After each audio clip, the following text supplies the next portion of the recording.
Sir, you're charged with especially aggravated kidnapping. You're also charged with aggravated assault, and you're charged with theft of a firearm worth less than $2,500. You're talking about stuff that is not relevant. Hello and welcome to the Court of Public Opinion. I am the recovery addict, and boy, do I have a case for you today. Why is the dog chewing on this guy?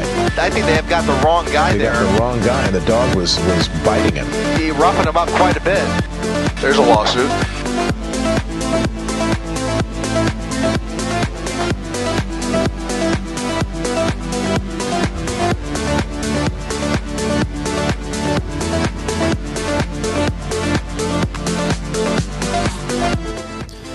All right, lunch is over. Everyone, back to your seats, please. Please be seated, everyone. Quiet. Do I need the bailiff to yell at everybody here? Oh, man. It's good to be back. Let's see what we have. Hold that one there. Okay. All right. I think we're good. I think everybody's back. We're coming back. The important people are here, most notably, I might add. Shells is here with a yay. We're back at Shells. Guess what? Yay for us, not so much yay for you, because you won the internet. That's it. We re-gifted the internet yet again, and you were the unlucky recipient. Congratulations on being first in chat and now owning everything IP related for the rest of the day, and probably through the evening as well. So get ready to pull a long shift tonight. Appreciate you being here. Thanks for breaking the ice and letting everybody else in. The water's fine. Come on in, guys. Also here, as we do a quick roll call before we get started, Angie, DMB, hooray, not it. DMB's got this figured out. She's won a couple times before, and will win no more, I think. Kay in South Carolina, MCAT, 6-volt bus. Laura, good to have you here. Golden Mom is here. Hey, hey. Eric's here. Good morning, Nurglerot. Adam Nusky, you're here as well. Denise and G. There's a lawsuit. There's a lawsuit. O-Town Chill. Anyone else watching AM Body Language? When they were going over the stolen credit client funds, AM looked like he was trying to melt into his chair. Yeah, he didn't seem like he was enjoying it at all. I didn't see like any sense of surprise. I think he knew this was coming. But let's see. Audio on 2 has to be there. Okay. All right. Let's see. Yes, you won, Shells. You're excited now, but wait till the duties start. Let's see. 6-volt bus. We're addicts. You're here. 34 degrees up there. It's a heat wave. Everything's melting. That guy is a member for another month. Here's to 999 plus more. Thank you so much for being a member of the jury as well. Appreciate you, that guy, for being here. You guys are all fantastic, and love to see that color on your logo change a little bit to show your dedication to the channel. You guys are amazing. Would not be the same without you. Thank you very much. Let's see who we have here. Rowdy's here. Squirrel. Where's my squirrel sound? I almost hit the cat screeching sound. Or the BS charge. There we go. Oh. Squirrel. There it is. Matthew made a great vid. I did not watch it. I know it came out just before lunch. I'll have to look at that. That was the body language one, right? I had so much things. I actually had to order a phone line. So our house has a phone. Because with all this internet fix of getting a new modem, the new modem does not work with our existing phones. We had to order a new phone. So it should be here in a while. So Mrs. R.A. will be able to make phone calls soon without stealing my phone. Rich is here. Carol Martin, Carl Herschel as well. TW, Norma, good to have you as well. 7, Dilly Pickles, Marine. Laura's here. What happened to the cackle command? I think I still have cackle on here somewhere. It's here somewhere, I'm pretty sure. Bail, if I could get you need this is the long form one. And Dr. Chambliss, would you like to take off your jacket? We can put it in your... Yeah, that was the long form audio of the cackle that we extracted the sound from. That was pretty funny. True Celtic is here, and the Gavel Hounds in the house. Wonderful to have you guys. Joan, battery is low. May not be able to stay long. Find a charger, Joan. Quick. Get to the charger. Get to the charger. Suzanne, cheers, that guy. Good to have you. Rowdy, Cat Law is late. No, you're early. I was a little late. Sorry about that. Jay Breezy, hi, I wanted to let you know, in Portland, Oregon, there's a minor league baseball team named the Pickles. Awesome. They sound like winners. Just already, they're probably unbeaten. Is what my guess. Just if I had to throw my guess out there. Kathy's here. Zach Bolton as well. Old dude Ritz. Horse Sheet and Bananas is here. Rowdy Debbie and Laura. Arkansas Magnet Fisher and Metal Detecting is here. We need your services, I think, in this case as well. I think there's a pond that might need a magnet fisher to go over in detail.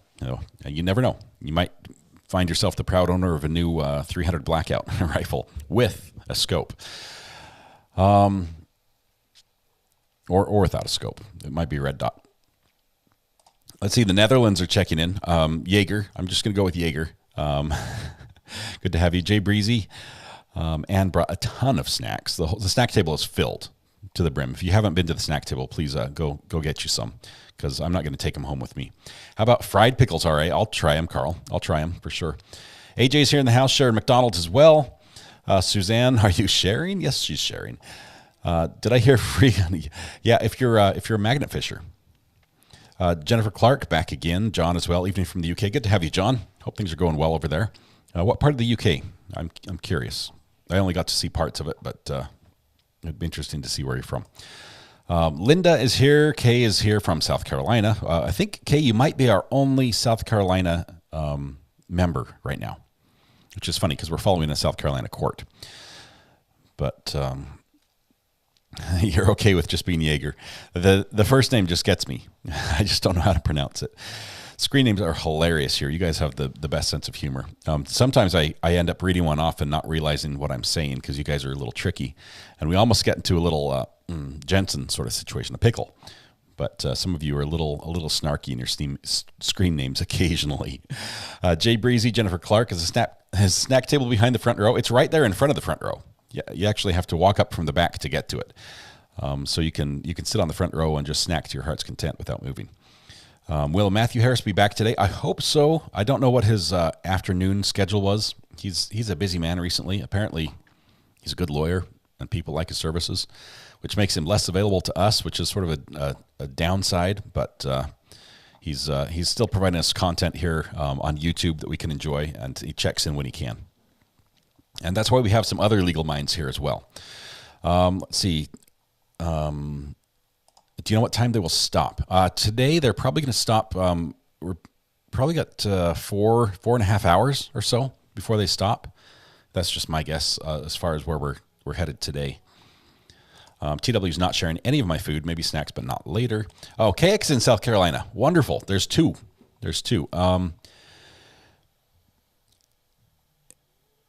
Did we decide this was Agnes Sky? Agnes Sky? Hello, we back? I think it's Agnes Sky. I apologize. I need a spelling pronunciation with some of your names. How about a poll on how long we run our phones hang on. How about a poll about how low we run our phones? No offense towards anyone. Yeah, we're not pointing any fingers at Paul for having 2% left on his phone. But his phone, unfortunately, I'm not trying to joke about it, but it died right after he did. And for me, that's a travesty. I mean, right now my phone is not plugged into the charger, and I can show you that. Let's see if I can do this here. Focus. Oh, it's on manual focus. Never mind. You're not going to see it that way. It's at 100%. It's at 100%. My battery is full because that's how I roll. So 2%. I don't think my phone has ever been at 2% since I've owned it. Miss Georgia here. Wonderful. Cakes Food, dogs walked at 4:30 a.m. and they're happy campers. R.A., you lived in the UK. Can you do an accent? No, I can't. I can say some of the naughty words, but that's about it. I never picked up the accent. I admire it, and it's wonderful. I love to listen to it, and I can understand it, but I can't replicate it. Sunshine and Sunflowers, hello to you as well. Please replay in Dutch. Please. I would try. If I knew it, I would give you a full translation of everything. Let's see. Oh, Roxanne's in South Carolina? For some reason, I forgot that. I thought Roxanne was in North Carolina. Okay. Because of the free snacks table, I have gained too much weight. Please hide snacks. You and me both, that guy, for sure. Let's see. TW's here. Jennifer Clark, Rowdy, Sunshine Sunflowers, Suzanne, Maggie Carr, Savannah, Georgia. Good to have you here, Maggie. Marilyn, just a shot. So is it Marilyn? J's are silent? I was thinking the J's were the yes sound, Carl, but I might be wrong. So Marilyn, or some version of that. Debbie says, sit in my recliner where I can plug my phone in as needed. I like to have a plug next to the bed, next to any chair that I sit in. I like to have a way to charge my devices.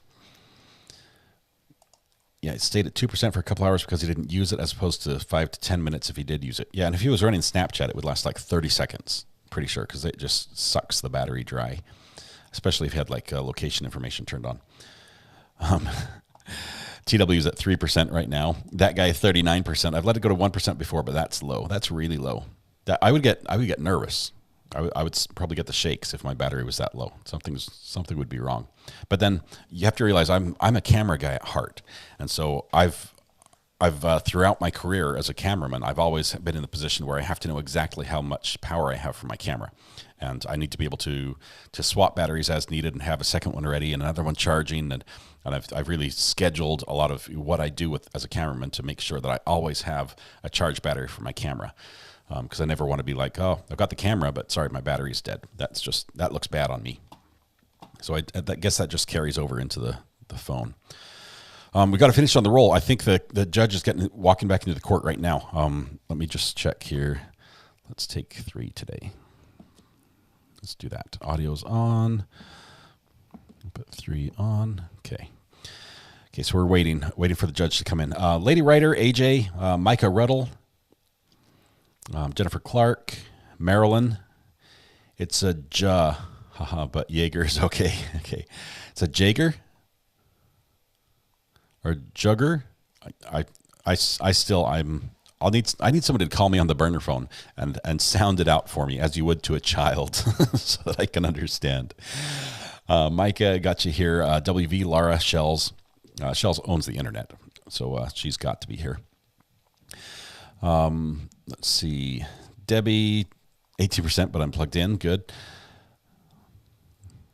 Let's see. Adam says, Lindsay Hendricks, there you are. If you're doing a vertical timeline, can you stagger the events? So you want them, I could follow. It's like left, right, all the way down. So you want them a little bit offset. Laura is in South Carolina as well. Love Laura CP. Okay. Nerdle Rot, so true. Got to have the next battery ready to go at all times. I do. Whether it's a ham radio or it's a flashlight or anything. I mean, even if I have like a headlamp, There's a lawsuit. I have like a spare headlamp. I'm the guy of like always having something to fall back on in case the first doesn't work. Which is so frustrating for me when the internet goes out, because it's the one thing I can't like have a spare of to just switch to. Roxanne, I've got to figure out this Google Chromecast so I can watch on the big screen. My neck's been killing me. Jenny, what part?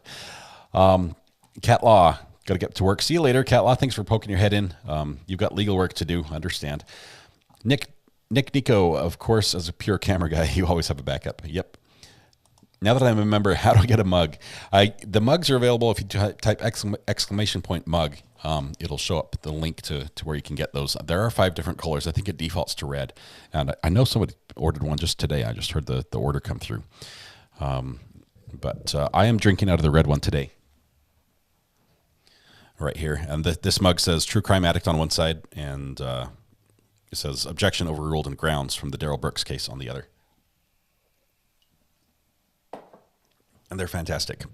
They dishwasher safe, microwave safe. They're huge. They're 15 ounces, so it's plenty and enough to keep you going all day. I was watching RA on a 65-inch 2 plus chatting on iPad. Man, I don't know how it would look on a 65-inch TV.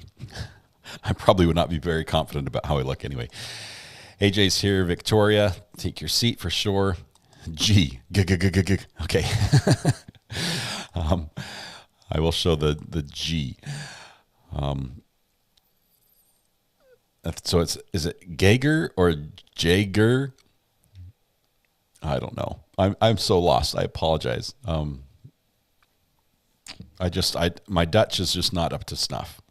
Queen Olive is back. Lena Ray, here comes the judge. Here comes the judge. Hopefully here soon. Coming in, let's see. Not yet. Myra's here from Tampa, Florida. Rowdy, that's the command right there for the mug. It should work here soon, and there it is. Does Judge have his cup with him? He has so far, and I think it's full of ice. I think he's like an ice chewer. CG in Texas is here as well. Roxanne. Army Mom, I'm surprised Maggie or Paul were wearing smartwatches. That would detect heart rates, etc. And possibly also a fall detection. If they had Apple phones and an iWatch. I know if I bump my arm too hard or, do a belly flop on the trampoline or something, it detects a fall. And it's like, should I call the police? I'm like, no, stop. I'm fine. Josh, yo, right back at you. Maggie Sales, Scotland tuning in. What a sad state of affairs this is. Families and how to survive them, eh? This is tragic. It is sad, Maggie. Glad to have you from Scotland, though. Rowdy, Lindsay. So I might be able to make it if I make it on Canva, but this software program deal that I'm using, free trial ends on the 4th, so I'm cramming in. I certainly note and look for that, though. I actually like Canva, Lindsay. My wife and I both use it for building stuff. I've never tried to make a display like that. It's always just my thumbnails and such. Jennifer Clark, out by Valley Forge. Joan, my phone is plugged in now. It's up to 12%, all the way up to 12. I understand about a dead battery and a camera when you need it. It sucks. Josh is from Portland, Oregon. Great. Good to have you here.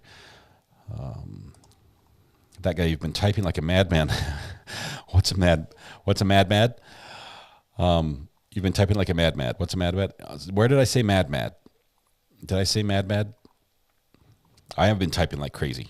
I'm just really good at it. Mouse battery's going dead. Oh, that's also bad. I'm using a corded mouse because I hate charging the mouse. It looks like the bailiff's about to yell at us, maybe. Let's see. It's quiet still. Okay. Luckily, they cut the bailiff yelling at us out. Apologize for missing the rest of you. Bring the jury. Bring the jury. Lena Ray, Tabitha, Mac, Pam Jams. Good afternoon. Paralegal and not a camel. Richard's here. Golden Mom. I wonder what Buster's girlfriend family thinks of Murdaugh. I think most of his family thought a lot of him, honestly. Like inside his circle, I think they really respected him. Cakespoo admits to be an ice chewer also. I missed the comment there. There it is. Maggie Carr. Jenna Hoff. If they bring the CFO person back to testify in front of the jury, do they have to ask her all the questions over again? Yes. Or do they use the video? Great question, Jen. If they do it, if the judge allows it, and they bring her back, they will not only ask her all the same questions, but probably more in depth. About 2 hours with the jury, and then resume with in camera, and perhaps delay the jury coming for a few days till later tomorrow morning. It's going to be more than that. It's going to be like a week with no jury if we're going through everything. Summon the jurors. That guy's here. Picky, ignore me is here, but I won't draw that out in front of everybody. Ignore me. Christy Brown, Lindsay Hendricks, Bite Me, High Speed Drifter, Lena Ray, Mac. Okay, and I missed a bunch in there. I do apologize. Sunshine Sunflowers. If I missed you, we're just back already. AJ. Please don't chew ice, guys. It cracks your teeth. My dentist said ice keeps him in business. Oh, man. Missed the end of what the lady said. Basically, she said your client stole the money. That was the sum of her testimony. Alex Murdaugh stole all the money. Every time he could. Not all the time, but every time he could, he stole money. And it was a small drop in the bucket. All right, thank you, and welcome back. In the overall picture, but it added up to You may call your millions. next witness. State Hall's investigator Dylan Hightower. Dylan Hightower, the great name. What's that old court? Was not Hightower? Wasn't he the bailiff in the court? Night court. Is that what I'm thinking of? Oh, they coordinated with the tan suits. This is going to look great. I always miss Karen Fall. Sorry, Cincinnati is invisible. Evie's here as well. State your name again for the record. Spell your last name. Oh man, look at this. This guy is the tallest guy yet. He almost covers our thermostat, which normally towers over people's heads. My name is Dylan Hightower, Hightower. Investigator Hightower, good afternoon. Good afternoon, sir.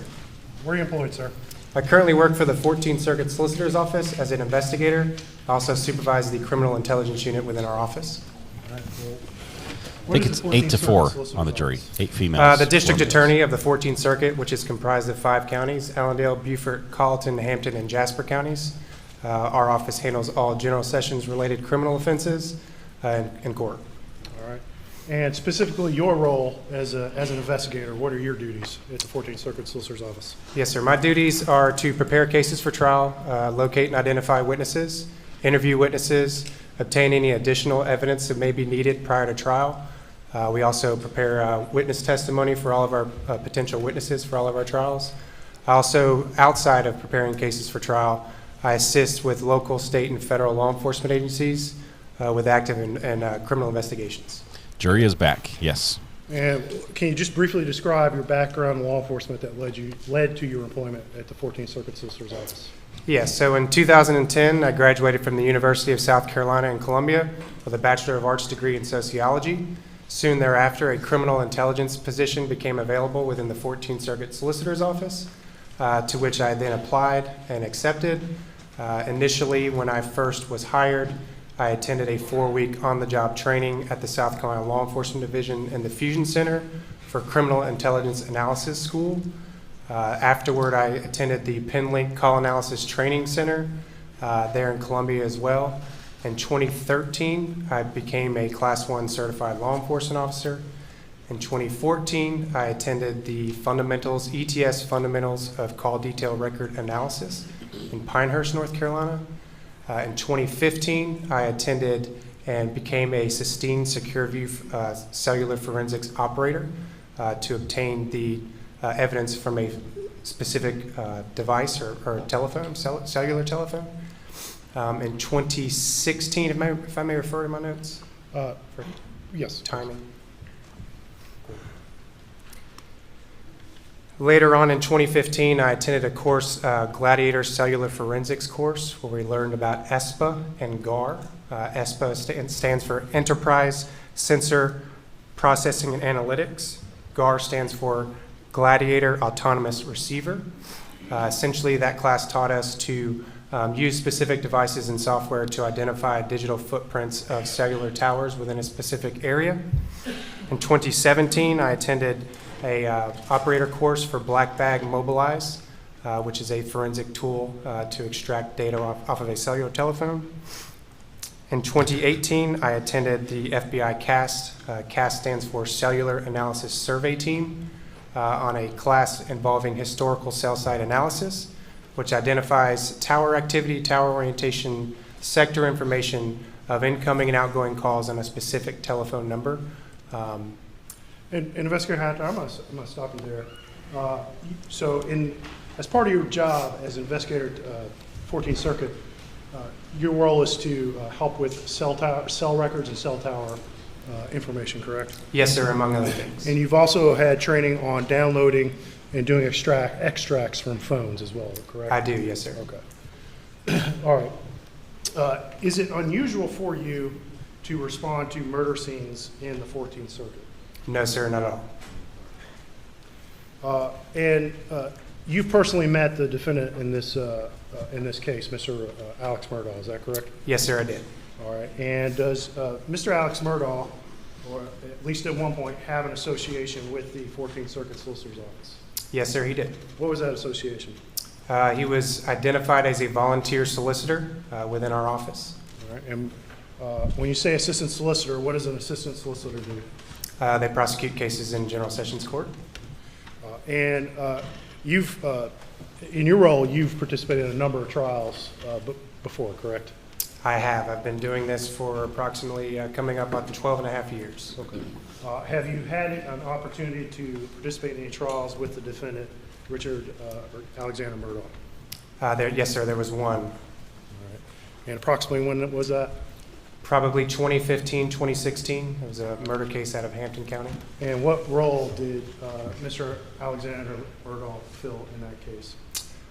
He was essentially one of the prosecutors on the case. His father, Randolph Murdaugh, was technically the lead on the case and who I spoke with and met with prior to my testimony in the trial. Okay. All right. Let's move forward to June 8th of 2021. You recall that day, sir? Yes, sir, I do. And did you have an occasion to respond to 4147 Moselle Road here in Hampton or Colleton County? Yes, sir, I did. All right. And briefly explain how you became involved and why you responded out there on that day. So that morning, multiple phone calls were crossing through multiple employees throughout our office regarding the incident that occurred. We being myself, two other investigators, my solicitor and my deputy solicitor, traveled to Sled Low Country here in Walterboro and attended a briefing involving all the law enforcement agencies responsible for the investigation. During that briefing, we learned more about the particulars of what had occurred, and then afterward, we had all traveled together in multiple vehicles to 4147 Moselle Road.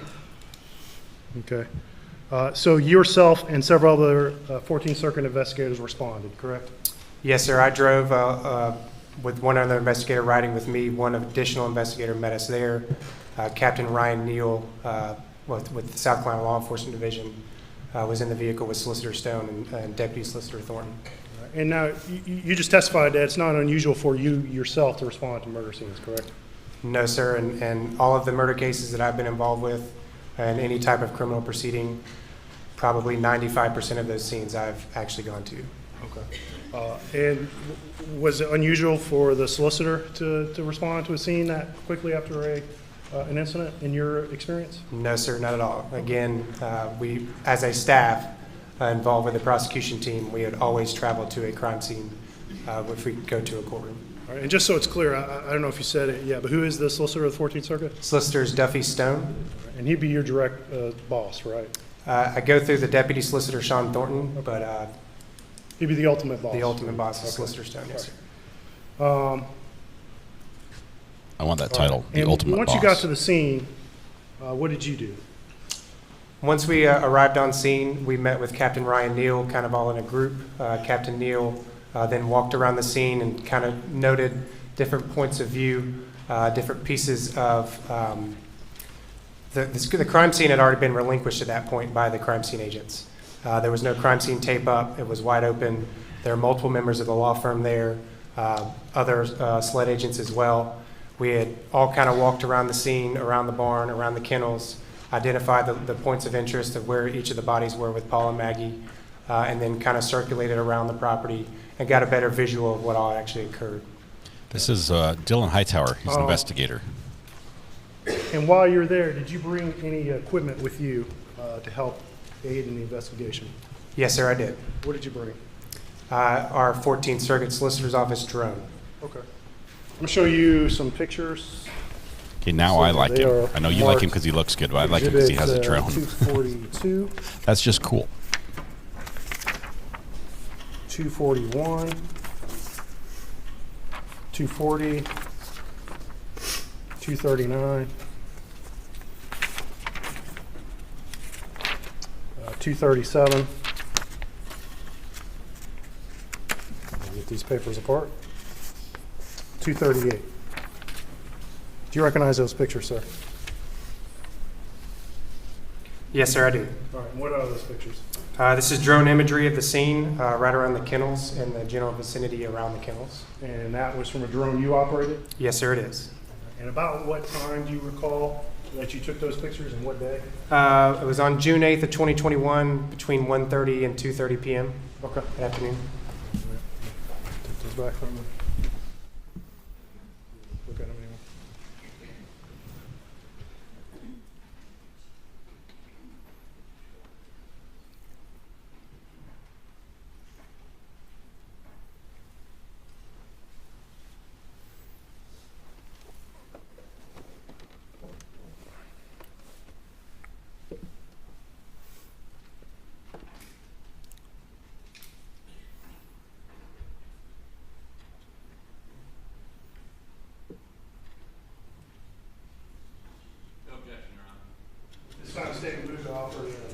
Exhibits 242, 241, 240, 237, 238, and 239.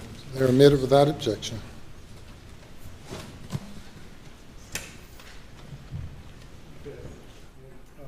I'll need the Elmo, please.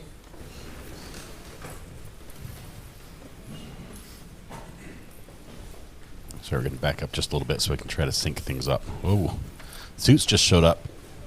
3 dark suits up on the front row.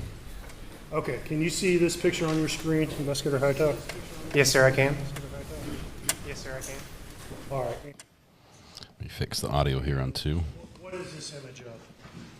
So this is closest kind of in the direction of the house, looking back towards the hangar area, as well as the dog kennels off to your right. My vehicle is right dead center in the picture, and then other SLED agents' vehicles were over on the left. Okay. And I'm going to ask you to step down real quick to point out a couple things, if you don't mind. All right, and you might have to step over this box. If somebody steps down, that means Dick has to step up. From what you were told, we are seeing approximately where Paul Murdaugh's body was found on that picture. However you need to. Paul's body was right here near the dog kennels. Okay, and where was Maggie's body? She would have been right under this area over here, just on the corner, around the edge. And you testified by the time you got to the scene, the select crime scene, you cleared it, and it departed, correct? Yes, sir. And when you say, you can take a seat again.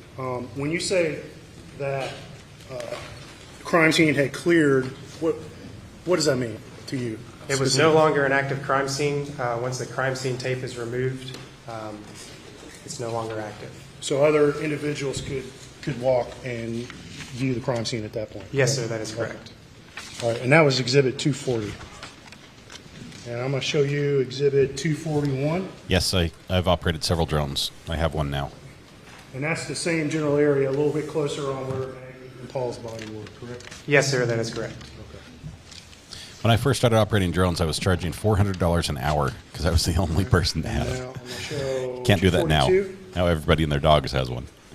They fly themselves. All right, and that's a little bit lower angle, looking at the same area where Maggie and Paul's body were, correct? Yes, sir, that is correct. Okay. All right.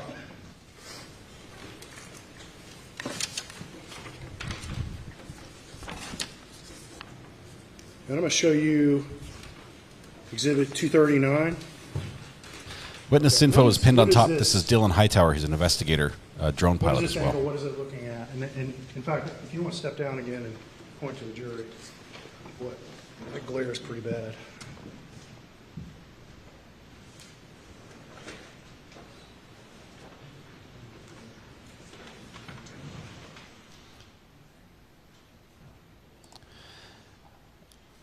Richard, when I flew, that 400-foot limit had not been established yet. I was one of the first people to fly way back before the Phantom came out. Yeah, that's better. Okay, so at the top of this picture, in kind of the center, what is that? So this here is the residence of 4147 Moselle Road. That's the actual residence. This is the field between the residence and the kennels. Again, the kennels, the edge of the kennels is right there. You can see the top of the hangar there as well. So this is a direction looking directly over the hangar, pointing directly back towards the residence. All right. And I'm going to ask you to sit down a second, but I want to call your attention to this line of trees right here. You see that, sir? Yes, sir, I do. All right. In this picture, you can take a seat. The judge won't let us see the photos in real time. We have to wait till after. These were taken on the afternoon of June 8th, 2021. And we see some pine trees kind of running diagonally between the kennels and the house, correct? Yes, sir, you do. And you were out there at the scene personally, correct? I was. And from the best of your recollection, can you remember the approximate height of most of these trees at that time? I would approximate probably 6, 7, maybe 8 feet on certain ones. But you did get a clear channel, a clear view back towards the residence. Okay. And you've been out there more recently, haven't you? Yes, sir, I have. And did you notice any differences with those trees, at least present day, compared to June of 2021? Yes, sir. It's much more overgrown than what it looks like in that picture. Have those trees grown higher? Much higher, yes, sir. I never got my Part 107, which would allow me to fly commercially after the new I'm going to rules show took you, effect this is going to be as far as pilot's license. And North Carolina is not friendly this is for approximately the drone same pilots angle, at all. correct? The same angle, just the drone shifted backwards a little bit so you could actually see the full hangar, the full kennels, as well as the residents. The lady in front of the witness is the court recorder. She's speaking into a microphone. I'm going to show you Exhibit That's 237. instead of typing. She just And speaks it. What angle is this in relation to the others? So the idea behind this was to identify both driveways accessing the residence as well as accessing the barn area. So this is further back, kind of closest to the field area, looking back towards the hangar, the dog kennels, and the two driveways that you could travel or arrive onto the property. And this gives a good angle of those trees we were just discussing to show how closely they're spaced, correct? Yes, sir, that is correct. Don't get me started on no-fly zones and TFRs, cakes boo. Okay. I think they're abused a little too Let's much. step back a little bit chronologically. For drone pilots. In the day of June 8th, 2021 for you.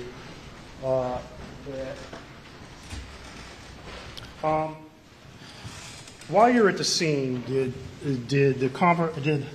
Maggie's cell phone come up in conversation? Yes, sir, it did. All right. Describe the context of that. How did it come up, and who was there when it came up? It was during the general overview of the scene. We started asking questions about pieces of physical evidence that might have been identified.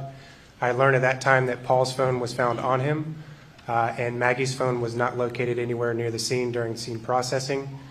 So therefore, I explored other options to try and identify where her phone may be. And you testified a while ago. You've got pretty extensive training and experience dealing with cell phones, correct? Yes, sir. Every case, I would say 95% of all of our cases we put to a courtroom involve all forms of digital forensics, cell phone extractions, cell phone records, things of that nature. It's a part of our everyday life. So with that background, when you learned Maggie's phone was missing, did you have any ideas? I did, yes, sir. What idea did you have? Knowing that the Murdaughs were a close-knit family, I figured one of the family members might have had her direct location on Find My iPhone, knowing that they all utilized iPhones. And did you communicate that idea to anybody? Yes, sir, I did. I spoke with John Marvin Murdaugh on scene. All right. And what did he do in reaction to your suggestion? He believed that one of the family members did have access to Maggie Murdaugh's phone location via Find My iPhone. He left for a few minutes, short minutes, and came back to me with a cell phone believed to be Buster Murdaugh's phone. You're not 100% positive whose phone Not it was? 100% positive. All right. And what did you do once this phone was handed to you by John Marvin? I took possession of the phone, obviously looked at the virtual map, walked in the direction of where I believed it to be to see if it might be in the general vicinity of where we were around the dog kennels. As I walked probably 30, 40 yards, I realized I was much further away than I originally anticipated. So I then went back to my vehicle. I got in with John Marvin. I had possession of the phone the entire time. Two of our other investigators, Solicitor Jojo Woodward and Investigator Donnie Hutto, rode with me back towards the general area of where the device was showing. Okay. And so you had this family phone the entire time, correct? Yes, sir, I did. And you were tracking to where Maggie's phone exactly was? I was driving and looking down at the phone, making sure I was going in the proper direction. Approximately how far did you drive? About a half a mile from the entrance to the barns, the driveway to the barns. I'm going to show you what's been marked as Exhibit 227. Do you recognize that? Yes, sir, I do. All right. And what is that? That's an overview from Google Maps that shows both the residence as well as the general location of where I ultimately located Maggie Murdaugh's phone along the edge of Moselle Road. And you prepared that? I to show did. the location? Yes, sir.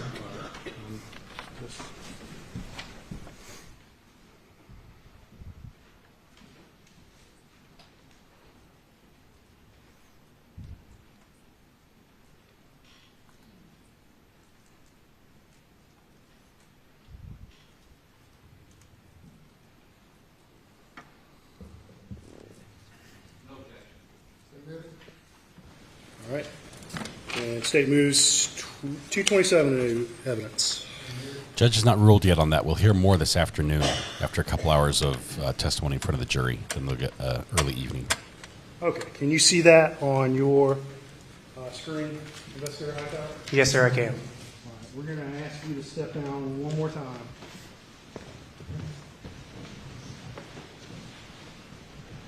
All right, on this overview, can you point out where the residence is for 4147 Moselle? The residence is here. You can see the driveway here as well. And then the kennels are up here. Okay. And there's a marker on there, correct, that says general location of phone? Yes, sir, that'd be right here. All right. And that's where you found Maggie Murdaugh's phone, correct? Yeah, so I was walking, when I was trying to get a better idea of where the phone actually was, I was walking up and down the driveway here to the kennels, obviously looking down at the phone, trying to identify the general location. Once I started to realize the phone was much further away, that's when I jumped into my vehicle. I turned and went southeast of the residence area. Once I got to this specific area where the field kind of opened up, I started getting closer and closer to the blue dot that you would see on Find My iPhone. That's funny. Once I got closer and closer, we all got out on foot and walked the property to identify where that phone was. I think You can take the prosecutor and the witness are competing on a who wore it best challenge.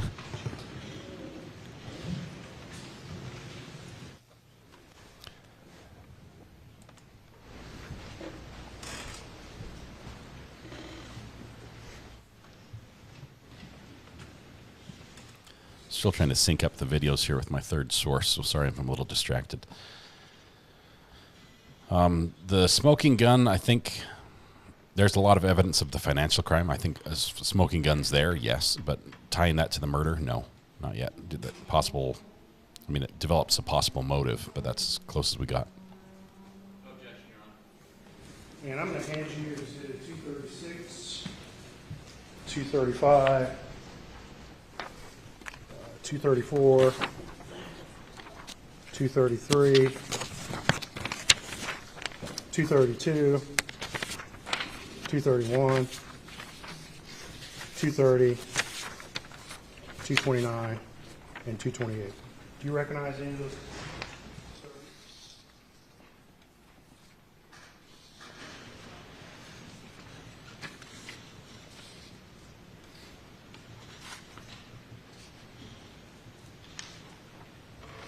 Yes, sir, I do.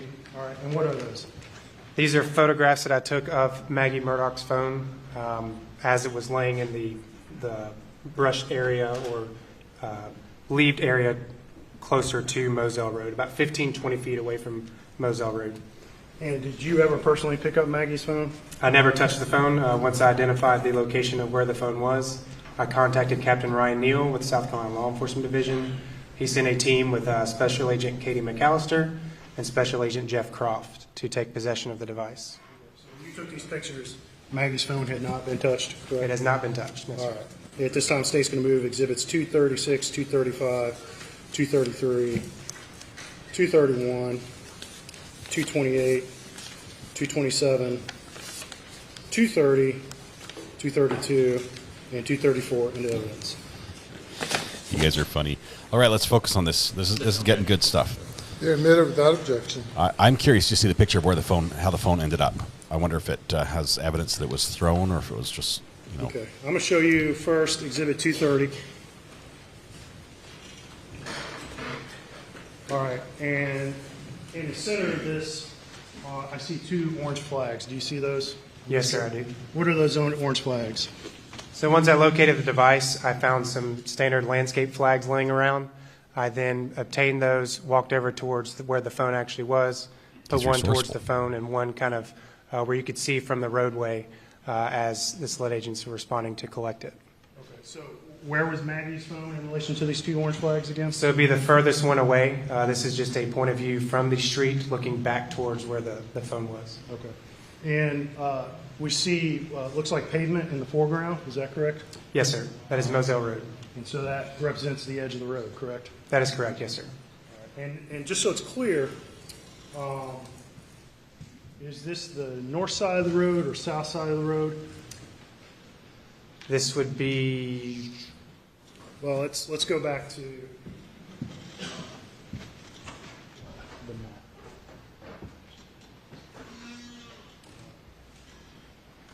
Let's go back to Exhibit 227. So this represent north-south is up and down on this map you prepared? Yes, sir, it does. Okay. All right. So was the phone found on the right side of Moselle Road on this picture or the left side? It would be on the right side Okay. from this angle.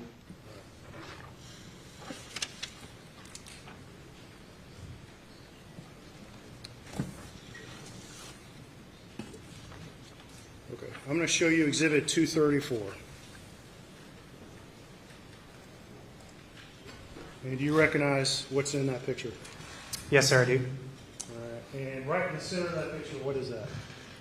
That is the Apple iPhone that actually had a camouflage case with an orange tint to it, and there was standing water on top of the screen. Okay. And I see a little black area if you look up and left of the phone in the center of the picture there. Do you know what that was, or was that anything significant? I don't believe it was anything significant. From what I recall, it might have been a bottle or something of that nature. Okay.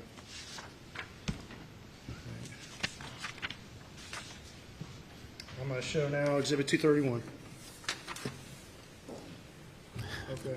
And I believe in the center of this picture, towards the bottom, what is that? That is the cell phone identified as Maggie Murdaugh's phone. And we see an orange flag just a little bit in front of it. Is that correct? Yes, sir, that is correct. Okay. And is that the orange flag you placed? It is.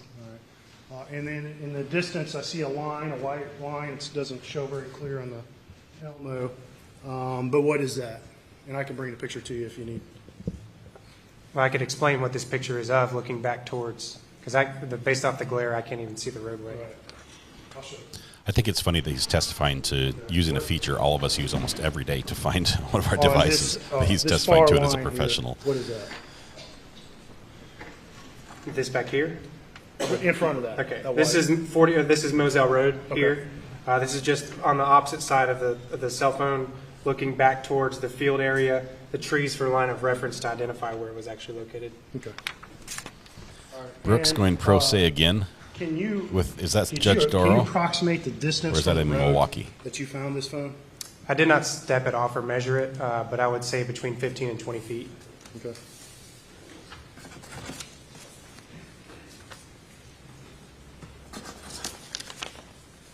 Okay. I'm gonna show you exhibit.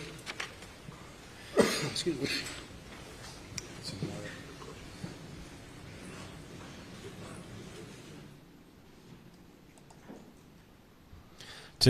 I mean, yes, this is a pain to go through. It's like, why do we have to do All right. this? But at the same time, We are defense is looking at attacking exhibit every link of the chain 228. for custody. All right. So Describe they're- what's in this picture, please. That is just a more close-up picture of the Apple iPhone recovered from the So lead. this defense is And practically do I see making the something state on do the this. screen of that phone? Yes, sir. It's standing water, believed to be from the moisture from the night before. So And that screen, droplets is of that water. facing up or facing down? The screen is facing up.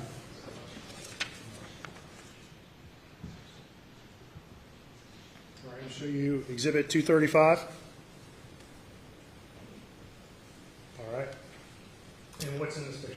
It's just the opposite angle on the other side of the phone, more of a close-up of the iPhone. And you can see those water droplets on the phone? Yes, sir. All right. And I see some sort of line on top of the phone. Can you tell what that is? Appears to be some sort of plant or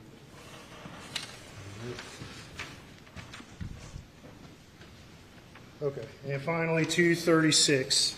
What is in this picture? again, more of a close-up from the top of the phone looking down. Okay.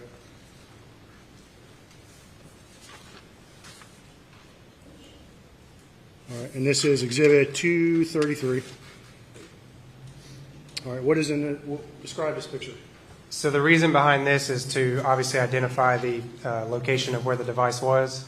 I had walked out to Moselle Road, gotten to the center of the roadway, and taken a picture of the trees in the field directly on the opposite side of the road of where the phone was found. Okay.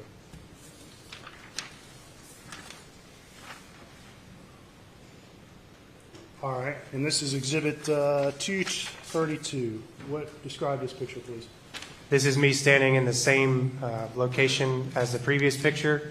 This is me just turning right towards the residence to show the pitch in the road as well as the start or the break of the field off to the left. So you're standing basically across the road from where Maggie's phone was found, correct? That is correct. It would be directly to my right in this picture. And facing down that road, what's that way? That's back towards the residence and the kennels. And whose vehicle? Do you recall whose vehicle is in that picture? That was Captain Ryan Neals. Okay. Finally, Exhibit 229. And what's this picture? That is a close-up of the back of the picture, or back of the iPhone. That's Special Agent Katie McAllister that has possession of it. At that point in time, we had put it in airplane mode and sealed it into a evidence bag.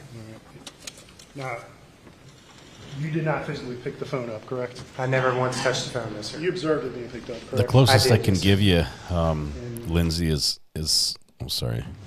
Did you have any further to do with Maggie's phone after it was collected?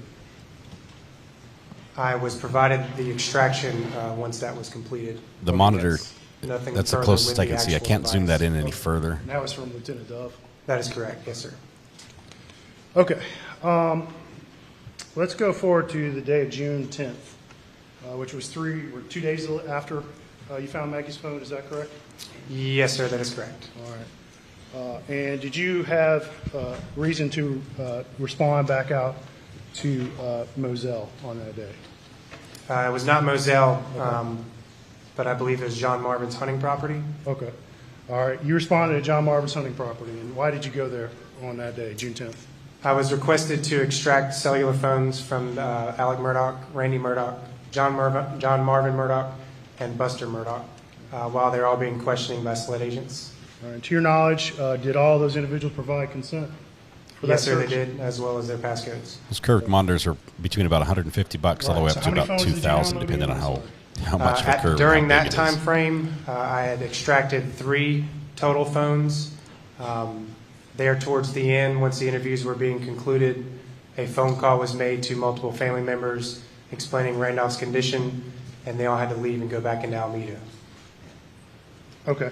I was only able to extract 3 phones at that time.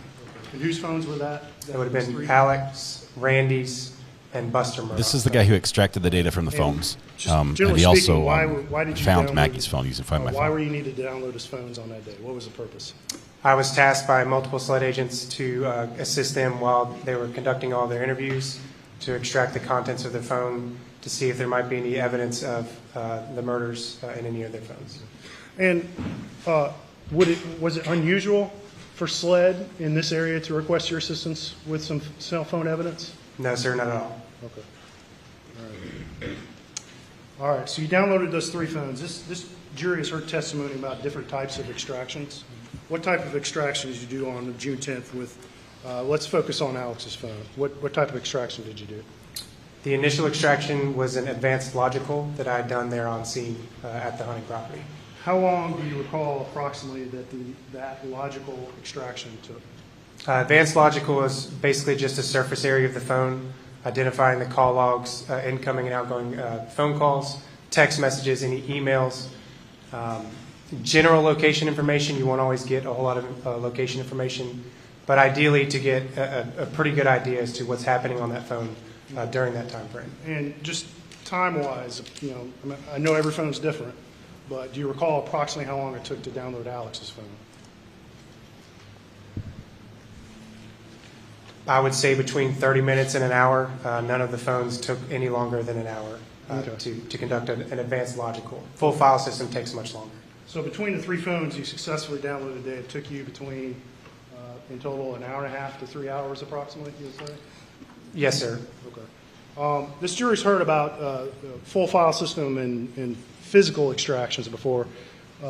You have that capability, correct? Yes, sir, I do.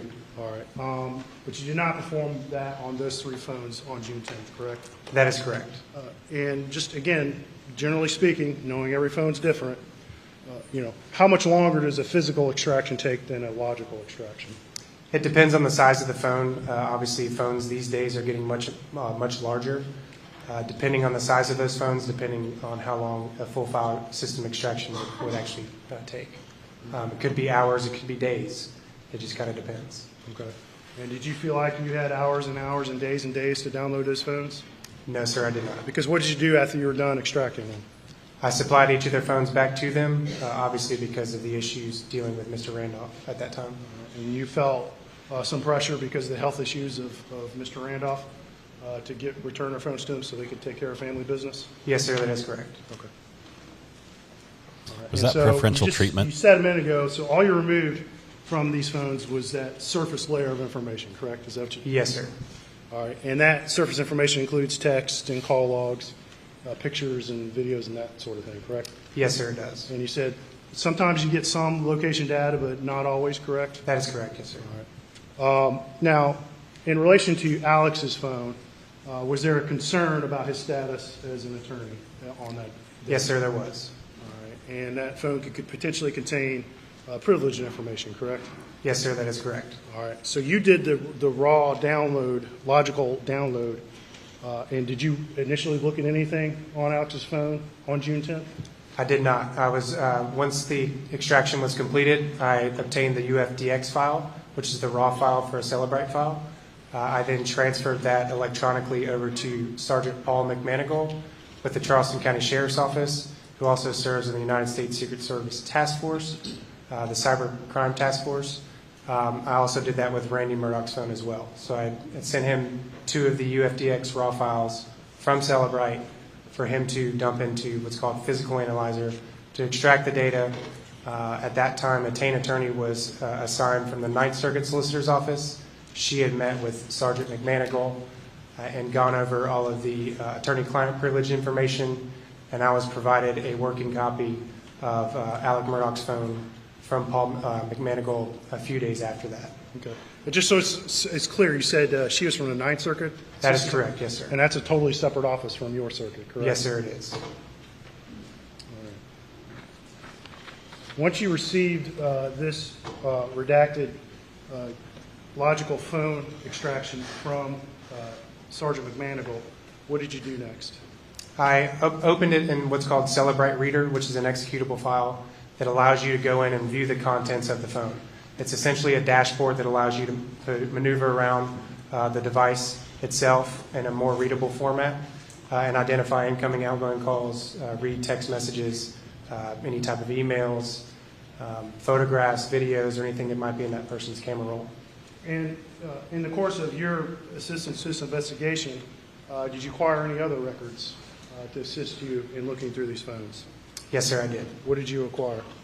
I was supplied with all of the call detail records from Verizon for all of the parties that we had obtained information on or obtained a search warrant on to identify ideally location information.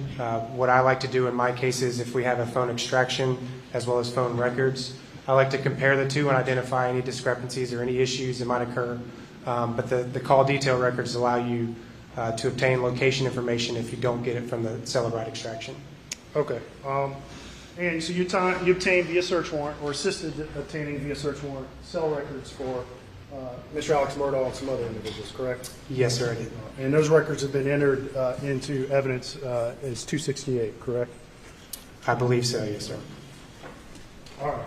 And you said, you just testified that you took those cell phone records, which, to remind a jury, that's information that's stored by who? By Verizon, in this case Verizon, but yes. By the cell company, correct? Yes, sir. All right. And you compared it to the information you found on these phones, correct? I did, yes, sir. And specifically, with Alex's phone, what did you discover when you're comparing these phone records to the phone itself, the call log? Once I started, I essentially built a digital timeline of all forms of digital evidence that we had during that time frame, and it was kind of a working copy. During that time frame, I compared the call logs from the extraction or from the actual device to the phone logs that I saw in the call detail records provided from Verizon. On the date in question, on June 7th, I only saw 2 FaceTime calls on the phone extraction, and I saw a series of around 73 phone calls on the Verizon call detail record. Okay. And what did that tell you when you saw that missing information? It could be a multitude of things. They were either removed by the user or the one responsible for using the device. It could have overlapped from the call log history. It could have been a series of things, but I just wanted to make sure that I identified the phone numbers that were in communication during that time frame and the lack of that information on the actual phone. And you just said it could have overlapped in that. What does that mean?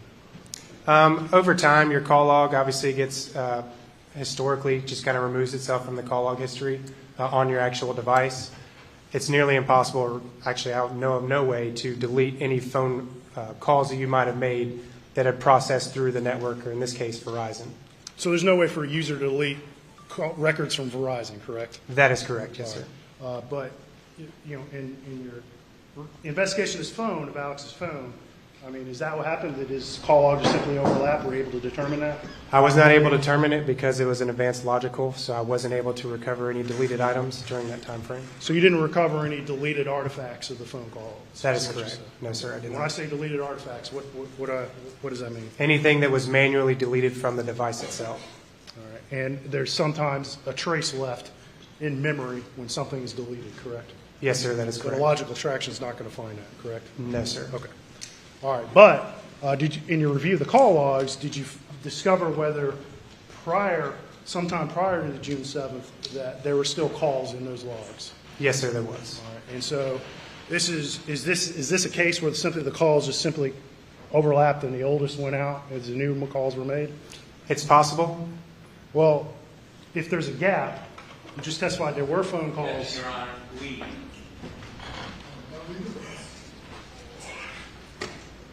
Did you just testify that there were phone calls from prior to June 7th still remaining on that phone? FaceTime calls, yes, sir. Okay. On the call log on the phone extraction. The report that I was provided, because it was a working copy, was from June 1st to June 10th. Okay. All right. But there were FaceTime calls prior to that, correct? Yes, sir, that is correct. And when a user accesses just the phone itself and they look at a call log, will that display both calls made over Verizon? It will display calls made over the Verizon network, the call log? Yes, sir. Anything that connected to the network. All right. And will display FaceTime calls as well? It would, yes, sir. All right. And you found FaceTime calls from prior to June 7th, correct? Yes, sir, I did. All right. And but as far as you could tell, as far as calls themselves,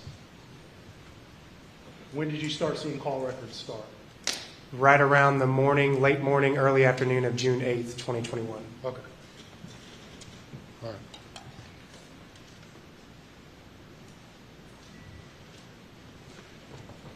And is there, other than this overlapping situation, is there any other way that you're aware of that could have removed that gap in phone call logs? If the user went in and manually removed it themselves. Okay. But there's no other automatic While he's process testifying, I just want to show you a quick picture. No, sir. Sent to me by an anonymous. And did you discuss with addict. Sergeant McManigal whether his process in redacting certain things, did that process remove any call logs from that download? Yes, sir. I did review with Sergeant There's McManigal. the current and witness. obviously, we had discussed drone at the the property. results that were provided to me, and we both agreed on the same opinion. All right. And that Good photograph Sergeant there. McManigal did not remove those records, correct? That is correct. For this witness. Paul B., Yes, sir. thanks for becoming a member and joining the gallery. Please take your seat up in the front. Appreciate you supporting the channel that way. Thank you very much. Understand you, and it's sort of an alien concept to me, solicitor's office going to murder scenes. Do you go to a bunch of murder scenes?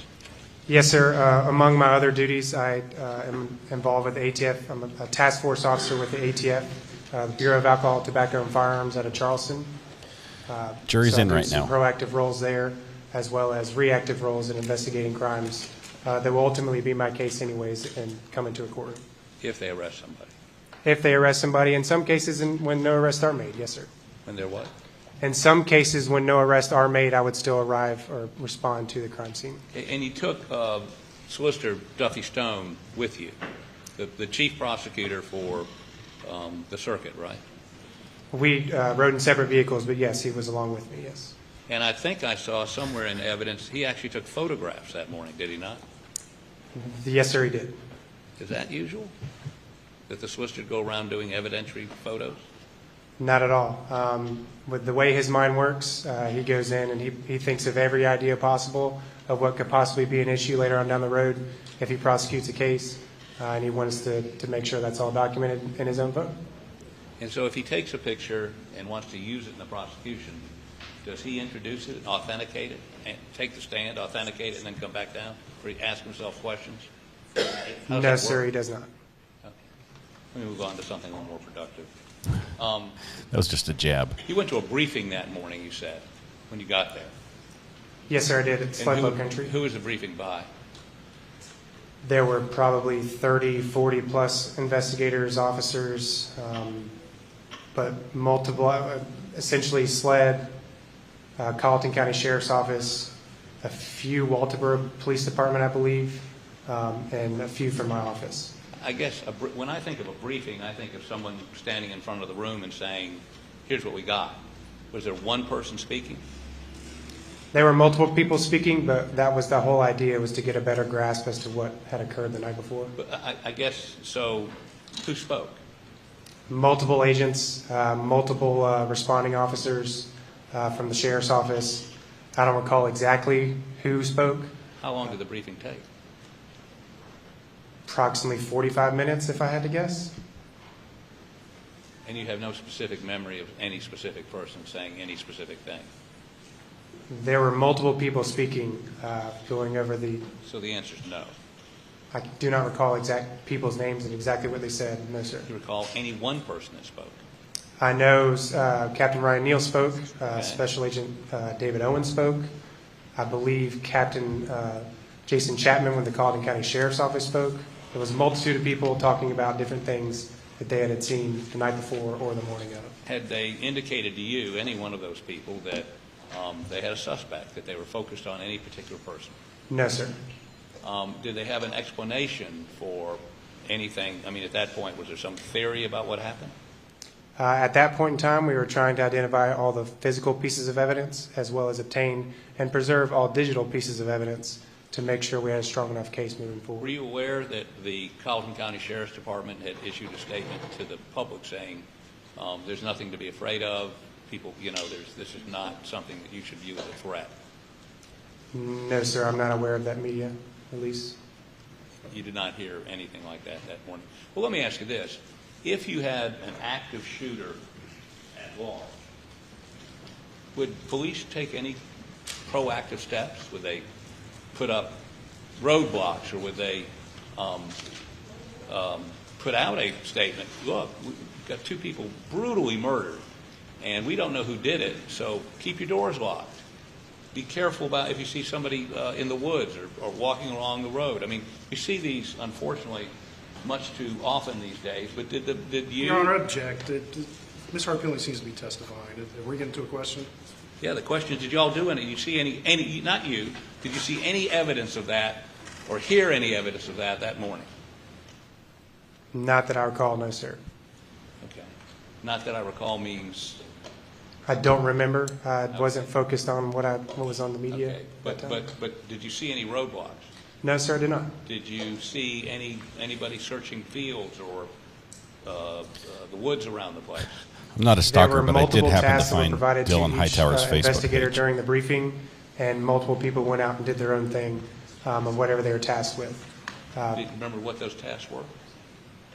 Following up with potential witnesses. Right, but I'm talking about, did you see anybody going through the woods armed looking for a person or persons? No, sir, I did not. Okay. You didn't see any roadblocks. You didn't see any active search for a suspect in the sense of somebody was armed. Well, they knew at that point there were spent shotgun shells and spent blackout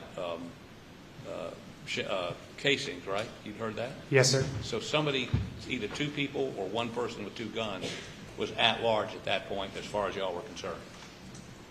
Yes, sir. I mean, ideally. Okay. More Did pictures from any the of crime those scene agents coming up here. indicate during your briefing that they felt that there was somebody at large that posed a danger to the community? Did you hear any of that? I don't believe so. Okay. This is the moment the current witness is being handed the phone to find Maggie's phone, using Find My Phone. And And then here they begin their trek to find it. There's a lawsuit.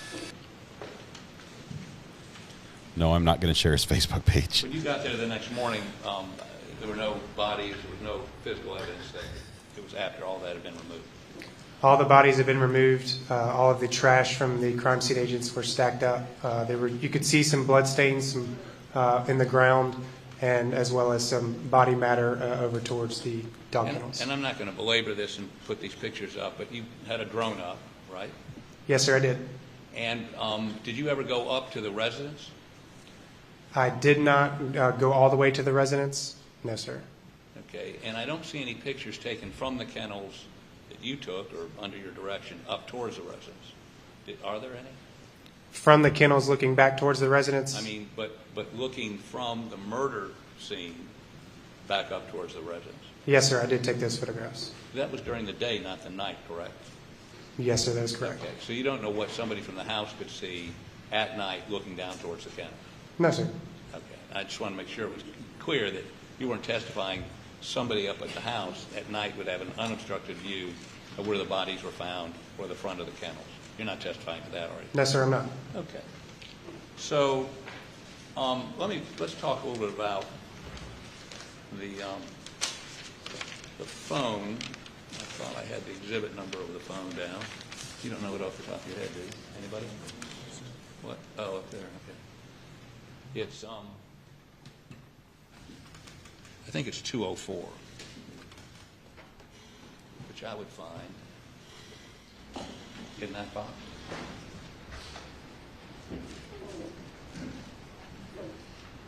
While he's looking for that, if you continue to look for that, I'd appreciate it. Let me ask you some questions.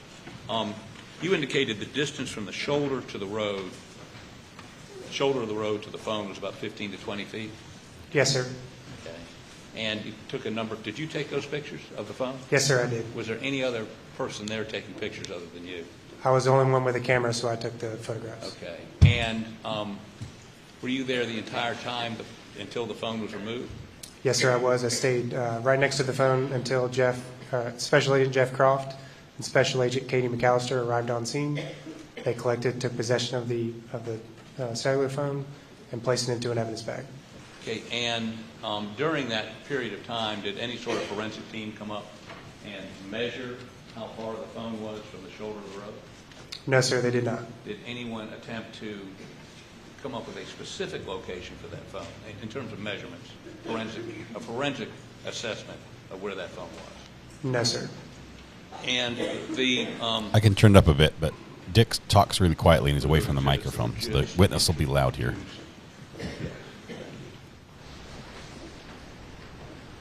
So, for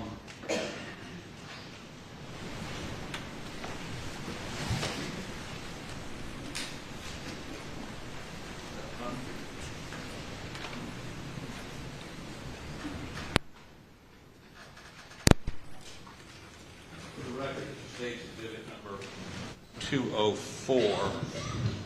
It looks like the case and the phone are separated.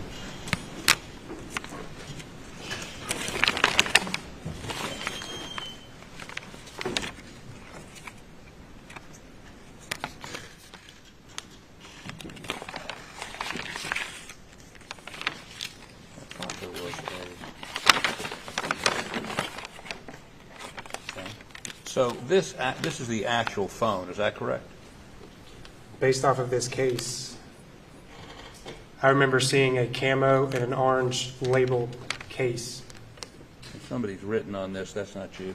No, sir, it's not. Because you never touched the phone? I did not, no, sir. All right. And this is a SIM card. What is a SIM card? It's stored within the device. It's a secondary form of storage for a cellular device. And so if you, anything you do on the device is stored on the SIM code? Not necessarily, no, sir. What's stored on here? It depends on the network, depending on the provider that you utilize. Different providers offer different resources through your SIM card. But did you ever examine the SIM card? I never examined anything on that phone, no, sir. You did a download, but you didn't examine. Not on Maggie's phone. Oh, you didn't do Maggie's phone. That's correct. Yes, sir. Okay, but somebody could look at the SIM card and get perhaps information that's not on the phone? Yeah, in some scenarios, yes, sir. Okay. Now, what I'm going to try to figure out by looking at these pictures while I hold this, I'll bring this phone back in just a minute, is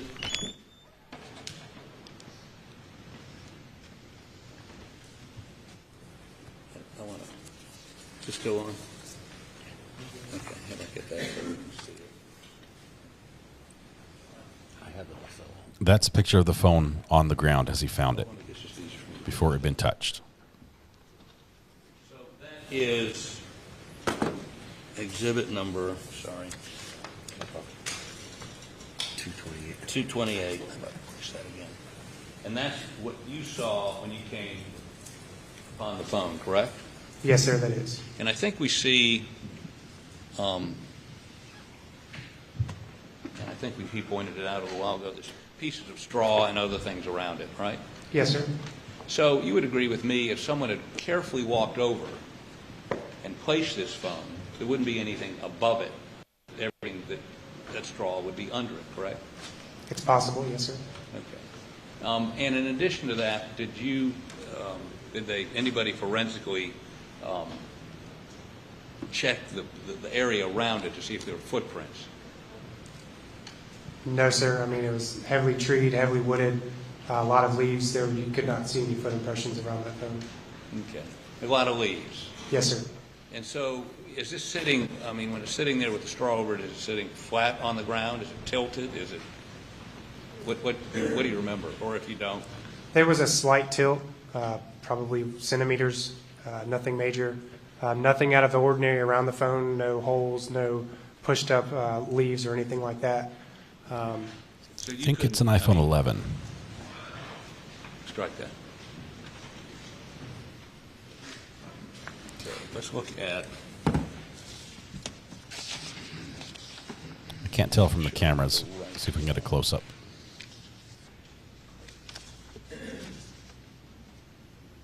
This was actually off of Alex's property. It was, I don't know, 50 yards or so off the property.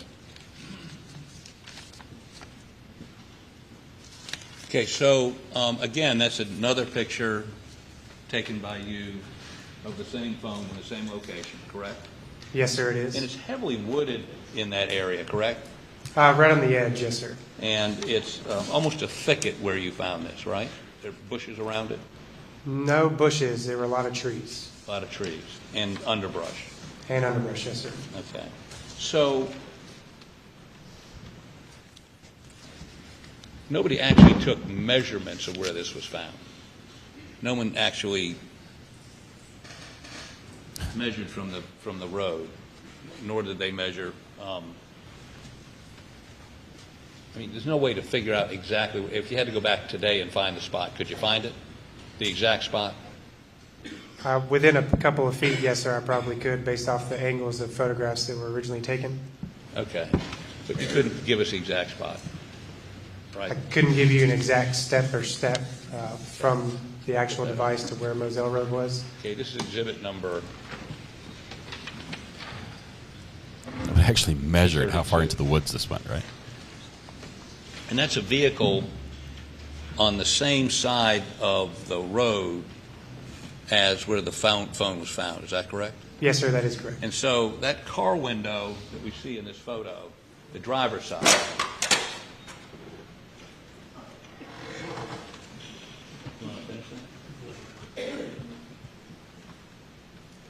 Somebody just dropped something.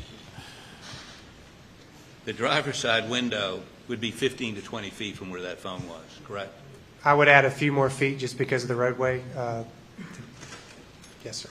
Okay, you add, so 28 to 30, 25 to 30 feet? Fair? That would be fair, yes, sir. But nobody measured it, so we don't. No one measured it, no, sir. Okay. And so if that car was going towards Alameda, you know where I'm talking about? Yes, sir, I do. It would be on the other side of the road, right? On the right lane of the road, yes. I mean, it'd be on the right, but here it's improperly parked, correct? Sure. I mean, the driver's window is, I mean, if there's a car coming the other way, they'd head on, would they not? That is, yes. Okay, that's the point. You I'm would be making. operating the vehicle on the right side of the road, or left in that image. Okay, so if someone were driving towards Alameda on this road and they wanted to get rid of that phone, they would either have to throw it 40 feet out the driver's side window or pull over as this car has and throw it out, correct? It's a series of things that could have happened, the reasons why that phone got there, but it's possible. Well, it's just assume with me for a second that they want to get rid of that phone by throwing it out the window. They could either throw it from their lane of traffic if they're going towards Alameda, or they can pull over like that and throw it out. It'd Or be they could pull easier, into when I oncoming say traffic easier, and throw it.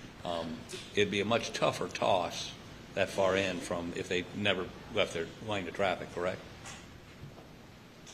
Guess it depends on who's throwing it. There's Me. a multitude me, of things. Me. It'd be me, and I don't throw very well. No.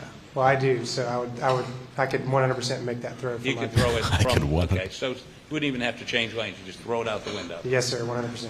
And you would throw it overhanded or underhanded? I'd throw it sideways, flick it. Sideways, okay. Okay. So Okay. there's no way to tell, we don't know, if somebody threw it out. Out of the driver's side window. Dick just can't wrap his head around throwing a phone out of the window. Left hand or right hand? Out the driver's side window. I mean, you said you could toss it pretty far. I would throw it with my left hand from the driver's side and could easily land it to where it actually was found and located in the woods. But you right-handed or left-handed? I'm right-handed, yes, sir. But you could still throw it with your left hand with that much power? Yes, sir, 100%. Okay. Now, let me ask you this. When you found it, you wanted to put it in, or somebody with you wanted to put it in airplane mode, right? Yes, sir, I wanted it to be placed in airplane mode to preserve its contents. Because in airplane mode, less chance of any data being overridden, right? That is correct, yes, sir. Now, that doesn't prevent all data from being overridden, but most data, correct? A lot, 99%, I would say, to prevent any issue with the phone. Does it prevent GPS data from being overridden? From another device? No. I mean, just Internally, just yes. automatically deleting itself? Yes. I've never seen that happen. Okay. But you don't know whether it can happen or not. Presumably, no. So you needed to put it in airplane mode to prevent anything from being overwritten, right? Any outside tampering from another device that had access to its iCloud And information? you told the agents with you, I want to put it in airplane mode, right? Yes, sir, I did. And to do that, you have to be able to open it. You need the passcode. No, sir, you do not. Don't? Not on an iPhone, no, sir. You can put it on airplane mode without Yes, sir. opening it. You Well, just- but what did you need the passcode for? Because somebody called and got the passcode. We did not get the passcode at that point in time. No one knew we had located the phone, so there's no reason to ask for a passcode if we didn't have it. He's telling the truth. You can't put the phone in airplane mode without. Later on, we received the passcode, but not at that point. It does fly I farther was in not airplane present. mode. I did not analyze the device, so Was it at the scene or was it somewhere else? I do not recall. I was not there.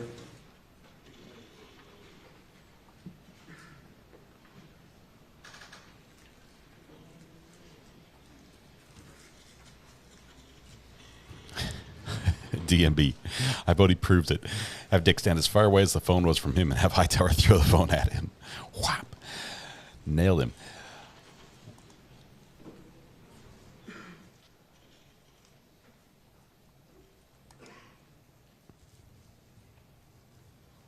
He's like, well, I asked him all the questions and he gave me the wrong answers. Now what? So no one told you that Alex Murdaugh provided Maggie's. No, sir. No one told me that. Now, if someone had the passcode, they could go in that phone and eliminate, delete text messages, phone calls, just about any piece of data that's captured there, correct? Even apps, you can delete those, correct? They could have, but once the full file system extraction was done by Lieutenant Britt Dove, No, you misunderstand my question, I'm sorry. He's saying, why didn't, if Alex had the phone, he could have deleted it.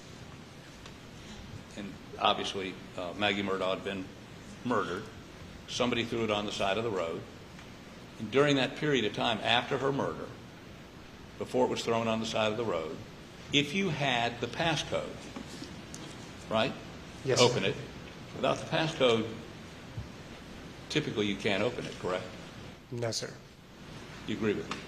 I do, yes, sir. Okay, I'm sorry.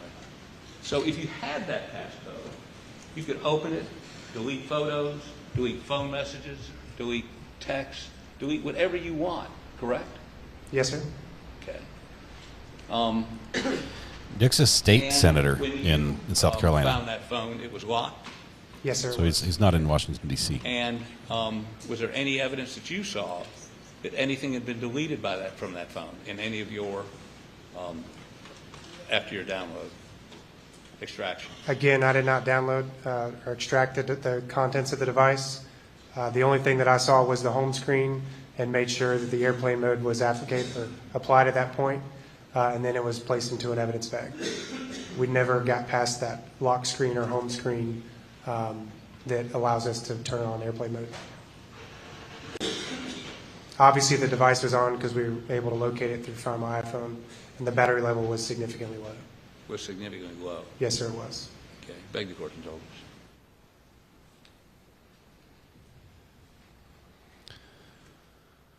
I'm not seeing the buffering on my side right now. Anything further? See, a couple of you are seeing that. Is it a YouTube thing? We talked about the call logs, and so you downloaded Alex's phone on June 10th, correct? Yes, sir, that is correct. 3 days after the murder, correct? Yes, sir. And Not responsive to my cross-examination. I never mentioned Alex's phone, not once. Response? I'll proceed, Your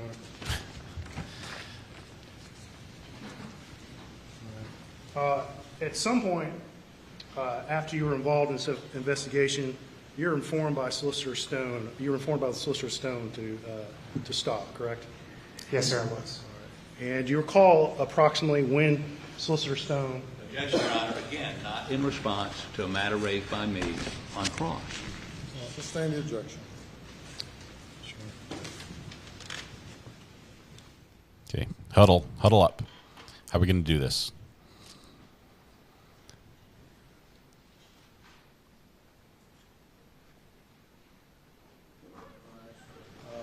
And Mr. Harpootlian asked about the crime scene and its state when you got out there, correct? Yes, sir, he did. All right. Did you notice any vandalism? No, sir, not at all. Did you notice? Were you informed, or did you notice anything missing? Objection, Your Honor. How do you know it was missing? Maybe the witness knows. Maybe the witness. Overruled. I knew Maggie's phone was missing, and that's it. Okay. All right. But you noticed any vandalism or anything?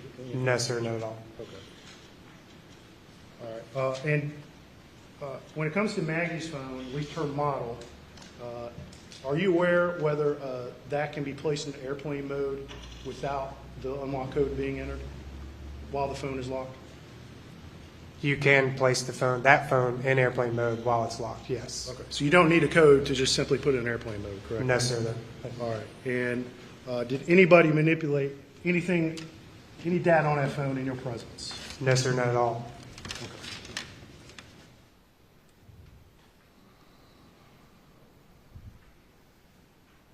Quick huddle again. Okay. Not further from state. You may step down. Was that a misstep by the state? Clearly, they wanted to get some evidence Take a 10-minute break. from the Ladies witness and gentlemen, please regarding do not Alex's discuss the phone. case.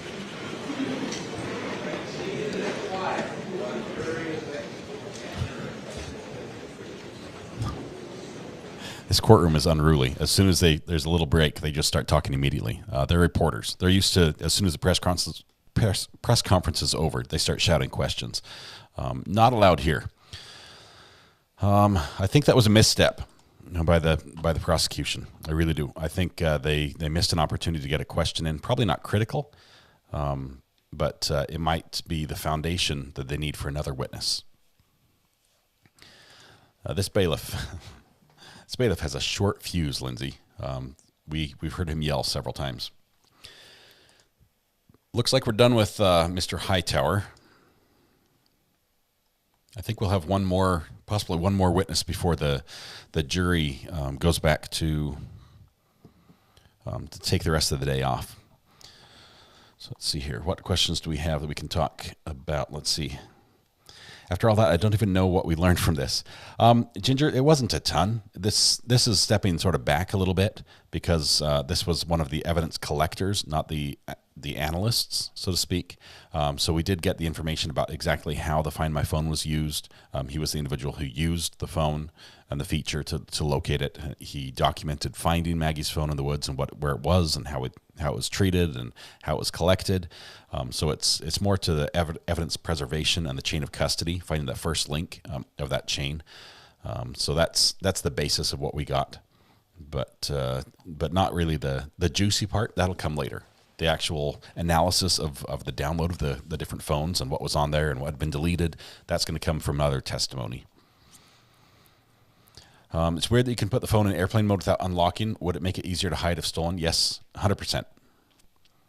100%. But then if they want to use it, they have to turn it off at some point.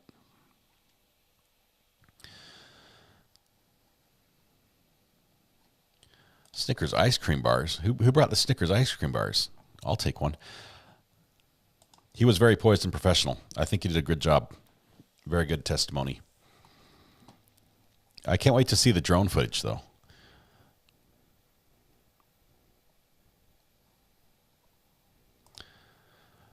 President Joe Biden announced his intent to nominate Harpootlian to be the next United States ambassador to Slovenia. Are you pulling my leg, Jay Hughes, or is that true? You've got a date on there, so if it's got a date, it's got to be true, right? I kid. I'm an innocent, unless proven guilty. I changed that, Carl. Person, but I will say the financial stuff comes in. I'm swayed if it does. Yeah, there's a lot of financial stuff that makes him look like a bad guy, but the question is, does that make him a murderer? Yes, he did find her phone with Find My iPhone. They both were on iPhones, and her brother, was that her brother, I believe, or brother-in-law, I forget which one, had the privileges to find her phone.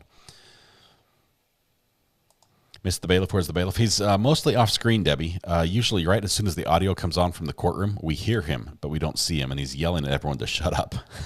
He's done that a couple times. Did you know Marlon Brando once refused to swear the oath and said he would not swear to God as he doesn't believe in God? I believe there are alternate oaths you can take in court. I don't know. We saw what happened in what trial was that? Where the, what's his name? The judge called him up. Little Zion was in it. Aaron Dean, the Aaron Dean trial. The guy in the gallery that the judge tried to swear in, he said he wouldn't. He arrested him immediately. Of course, he had some bond issues that were revoked. But can the drone get up high enough to clear Hightower's head? If he ducks DMB, it probably could. He's got that 400-foot ceiling, and I'm not sure if the police have to abide by that same ceiling. Sometimes you can get exemptions that allow you control beyond that. Most of the drones you buy nowadays that are a smart drone actually limit you and will stop climbing when you hit that limit.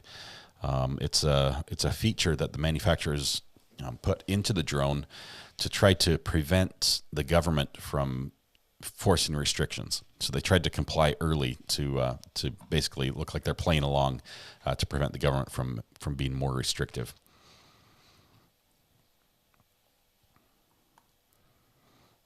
Okay. I hear AM called her phone to find it on her. Huh. That we need to look at the timeline, CG, because that would make sense.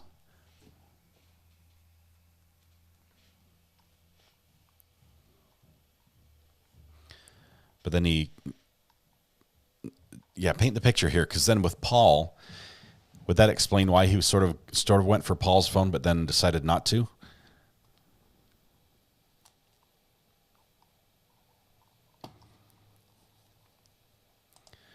Killer took the same path as Alex did towards his mother's house and tossed the phone. One was right behind the other.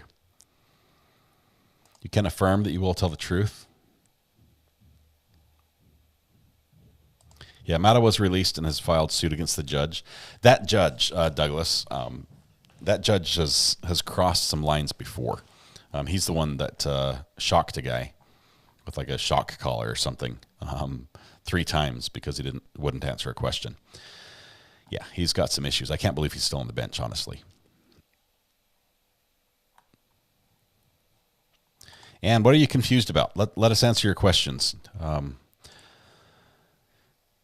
Feature doesn't allow for waivers. Waivers.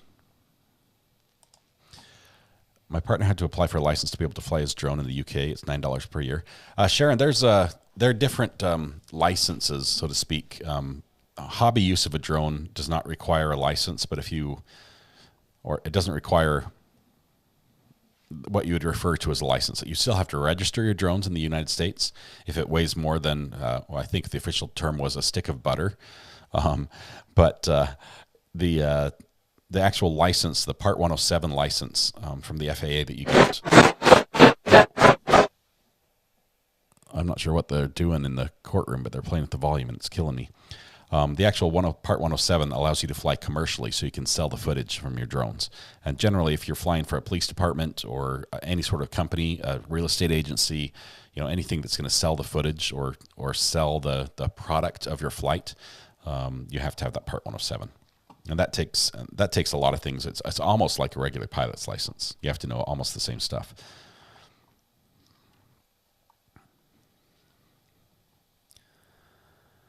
He's not long for the bench. That judge, I think, will be gone here soon. I know so much about so many different things: drones, hunting, guns, pickles. Micah, it's because I majored in communications. I have to know a little about everything and a lot about nothing.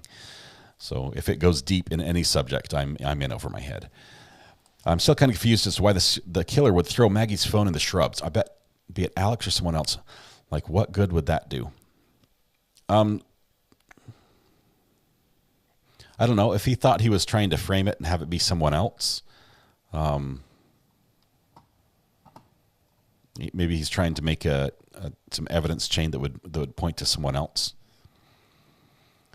AM's phone still record, or AM's phone, sorry, I'm going to read this slower. CG says, Alex Murdaugh's phone records would show that call, unless he called her phone from Paul's phone. Then Paul's phone would show it. Can't wait to see phone records. We have had some phone records, but not all of them.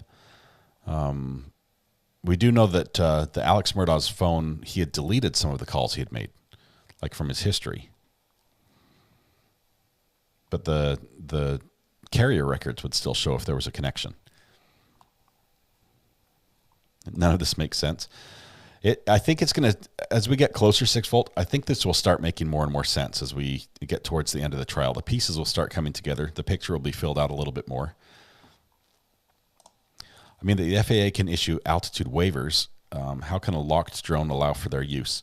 There's a code you can enter, depending on the device, that allows you to bypass the feature. But you have to do it ahead of time. That's a new case theory I hadn't heard of yet. Maybe killer clowns from outer space. Yeah, just about anything's possible. I think, Matthew, that the killer clowns would be, a reasonable jury would come to that conclusion that could have happened. At least that's what the defense wants you to think in this one. I wonder if he got his bloody prints on her phone, took it with him, wiped it down, and realized he can't keep that phone with him, and it would place him at the scene. We'll have to look at the timeline, Ed. I think if we could take all the phones and all the data we have from both when they were copied by Mr. Hightower, as well as all the information we got from the search warrants from Verizon, and put that on a timeline, and we could just see where they overlap, like a big, huge Venn diagram, and see which phones were together at what times. That's some pretty advanced mapping, but that would be neat to see. That might spell some things out for us, just show us what's possible. If it was Alec, where's the clothes? Where's the guns? Why no blood anywhere in truck or houses? Ivan, there's going to be some more evidence that's going to be admitted, albeit circumstantial. The raincoat, the blue raincoat that he dropped off at his mom's house that night, that has that he hid, I guess, at his mom's house that night, that has gunshot residue in it, and maybe blood. I don't know if there's blood there. That would be a smoking gun if there's blood. Matthew has a new video to drop. Go over and take a look. Yes, it's on body language, how to use body language, I think, when you're not testifying. It's basically a how-to guide for Mr. Murdaugh. Where was Maggie's phone found? On the way to Mom's. Jay Hughes, let me show you on a map really quickly, if I can pull that up. Here we go. So the top left pin, this is 4147 Moselle Road. That's the address, but the pin is actually at the kennels. In that clearing, the bottom right corner, or actually, the bottom corner there is where the house is in that property. If we go to the actual map of, let me jump over. Oh man, hold on just one second. We'll find it.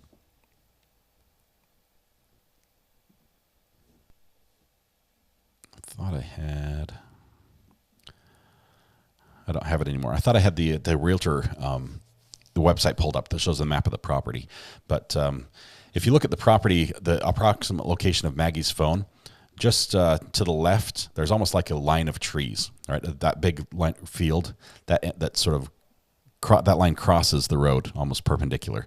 That's where the property ends for Alex Murdaugh's property. So this is off the property a little bit and a little to the left, if that helps at all. Have they asked him to produce the outfit he was wearing in the tree video? Chandra, I don't believe they have. That's an interesting question.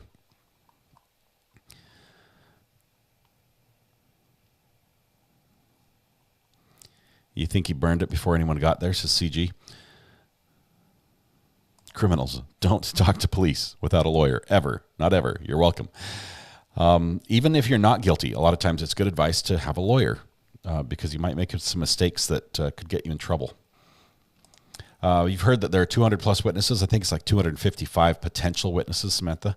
How on earth can they all testify in that time frame? They won't. A lot of them won't.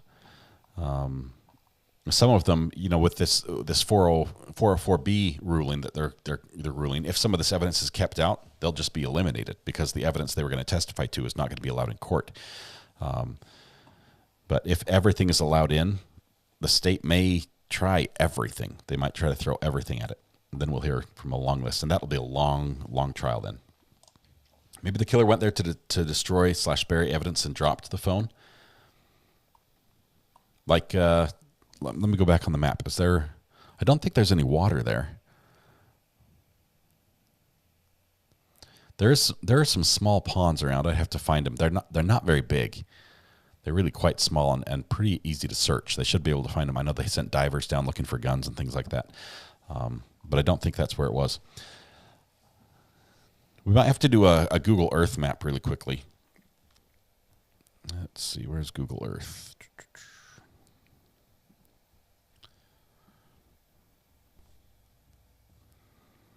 Google Earth Pro. That's the one. Okay, I'm pulling it up here. Just 1 minute. We'll get down to South Carolina really quickly and take a peek at the area. Let's see my locations.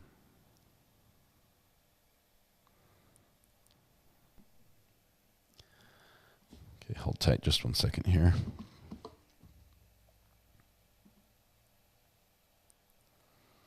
I'm just making sure I'm not revealing like my address or something on here. Okay, here we go. I don't want you guys to know that. So this is Google Earth. Let me make it big on my screen so I can see what we're doing.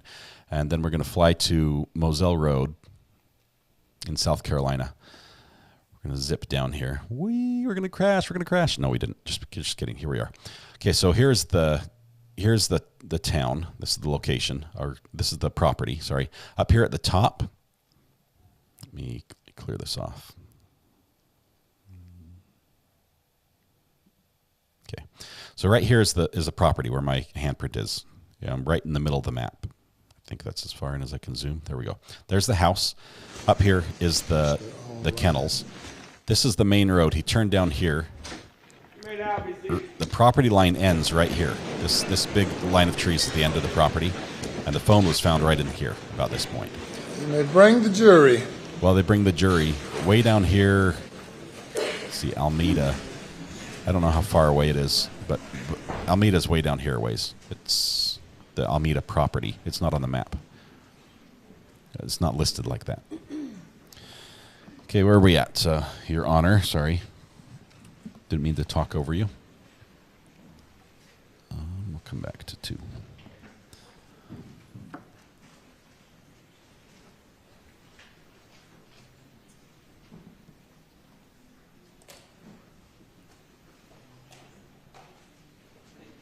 That is such a nice chair he's got.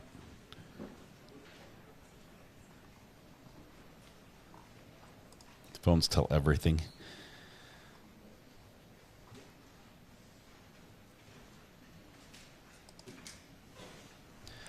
I don't think there's any evidence as far as video that shows him in certain areas at certain times. I haven't heard that in any of the pretrial stuff. Let's see, what's your question? Natural. Is Alex's house the only one out in the area? It looks like that. It's just in the middle of nowhere. It is pretty far in the middle of nowhere. It's not the only home. Thank you. You may call your next witness. The state calls Katie McAllister. And here's our Southern Belle.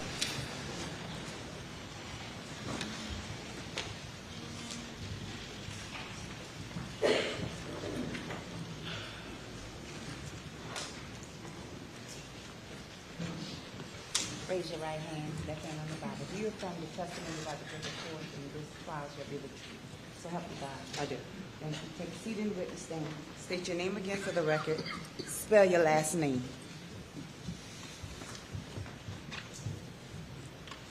It's Katie McAllister, McCallister.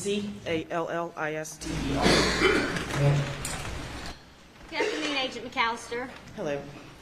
Could you please tell the jury where you work? I work for the South Carolina Law Enforcement Division, more commonly known as SLED. She needs to scoot up to How that long mic. have you worked for SLED? 10 years. And what is your position there? I'm a senior special agent in the Low Country Region Investigative Services. And were you a senior special agent back on June 7th of 2021? I was just a regular special agent then. Did you have a chance to respond to Moselle Road in that capacity as a SLED agent? I did. Can you tell us when you responded out there? I was told late on the night of June 7th to be at the office on June 8th. I was given some assignments, and then I responded to the actual property around lunchtime on June the 8th, 2021. So June the 8th, the day after the murder took place? Yes.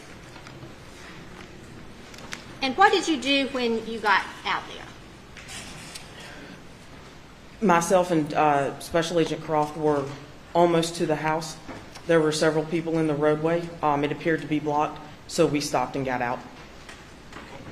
Did you, what were those people up to? There had been a phone located on the side of the road. Okay. And whose phone was that? It was Maggie Murdaugh's cell phone. And can you tell us about your involvement in the collection of Maggie Murdaugh's cell phone? Yes, so once we got out of the car, I had gloves. Captain Neal retrieved the phone from where it was laying. I was standing right beside him when he got a phone call. He handed me the phone with my gloved hands. I held the phone for Investigator Hightower to take a picture of it. The phone call was Captain Neal receiving the passcode. He asked me to confirm it. I typed it in. We confirmed that it was the right passcode. I locked the phone. At that point, Investigator Hightower asked me to put it in airplane mode, which I did. And so what was the point of you putting the passcode into that phone? To confirm that the passcode we were given matched the actual phone that we had. To confirm that was Maggie Murdaugh's phone? Yes. Okay. And when you unlocked that phone, did you delete any calls? I did not. Did you delete any text messages? I did not. Did you alter any data in that phone? I did not. Had you just locked a that second phone buffer back in there. Immediately? Yeah, as soon as it opened, the screen clears to show that that is the right passcode, I immediately locked it back. And then what happened to the phone as far as you know? Captain Neal, who was standing right beside me, took the phone back. All right, let's move on. What else did you do?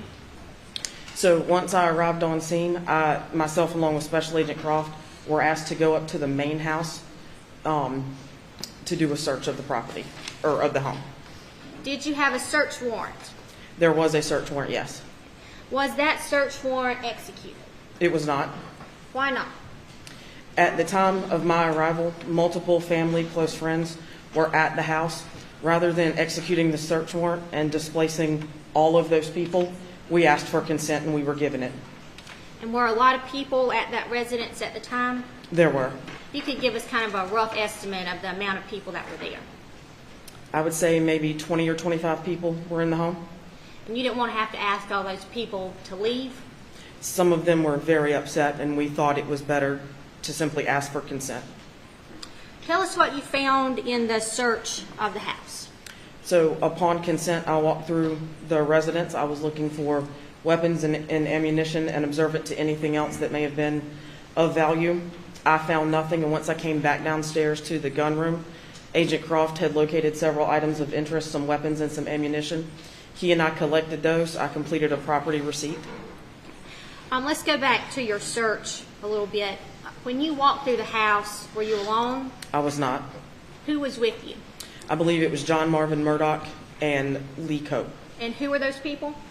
John Marvin Murdaugh is Alex Murdaugh's brother. Lee Cope is an attorney from their law firm. And what rooms of the house did you search? All of them. And these John Marvin and Lee Cope were with you when you went in every room? They were. Did you search any other places? We searched bathrooms, tubs. There were several attic-type spaces where different holiday decorations were stored. We looked in there, or I looked in there, and we didn't locate anything of value. Did you look anywhere that you thought there could be a long gun? Yes. Did you observe any bloody clothing when you were searching the residence? I did not. And you said you were observant? I was. You mentioned that Agent Croft had collected some weapons and some ammunition. He did. Would that be the 3 shotguns, a Mossberg, a Browning, and a Benelli Super Eagle, along with a .300 blackout rifle? Yes. And then some various ammunition? Yes. Okay, and what did you do with those items? So we gathered them together. I filled out the property receipt. We took them back to the SLED office here in Walterboro, where we met with the crime scene agent, Agent Worley, and I receipted those items to her. So Agent Worley took custody of those items? She did. It sounds like this lady did some search of the house, but not necessarily for like blood in the, Do you the sink or recall something. at some point speaking or being present at an interview with Buster Murdaugh? I was. And was any evidence collected during that interview? Yes, we asked him for consent to do a buccal swab and also consent to look at his cell phone. I'm going to show you this case exhibit 217. If you could tell me what that exhibit appears to be. This appears to be the buccal swab from Richard Alexander Buster Murdaugh Jr., collected June 10th, 2021 at 3:26 p.m. Now, did you collect this buccal swab? I did not. Who collected it? Lieutenant Charles Gint with SLED. Okay. Were you present when it was collected? I was. How did Lieutenant Gint collect this swab? A buccal swab is just 2 cotton swabs. He opened them from the packaging, swabbed his mouth, sealed them back up, placed them in the envelope you see there, sealed it, initialed it, and dated it. And he would have sealed that up so it was not tampered with. Is that correct? Yes. Your Honor, at this time I move State's Exhibit 217 into evidence. No objection. Admitted without objection. Your Honor, I have no further questions for this witness at this time. Cross-examination. Please, Your Honor. Yes, sir. Let me get.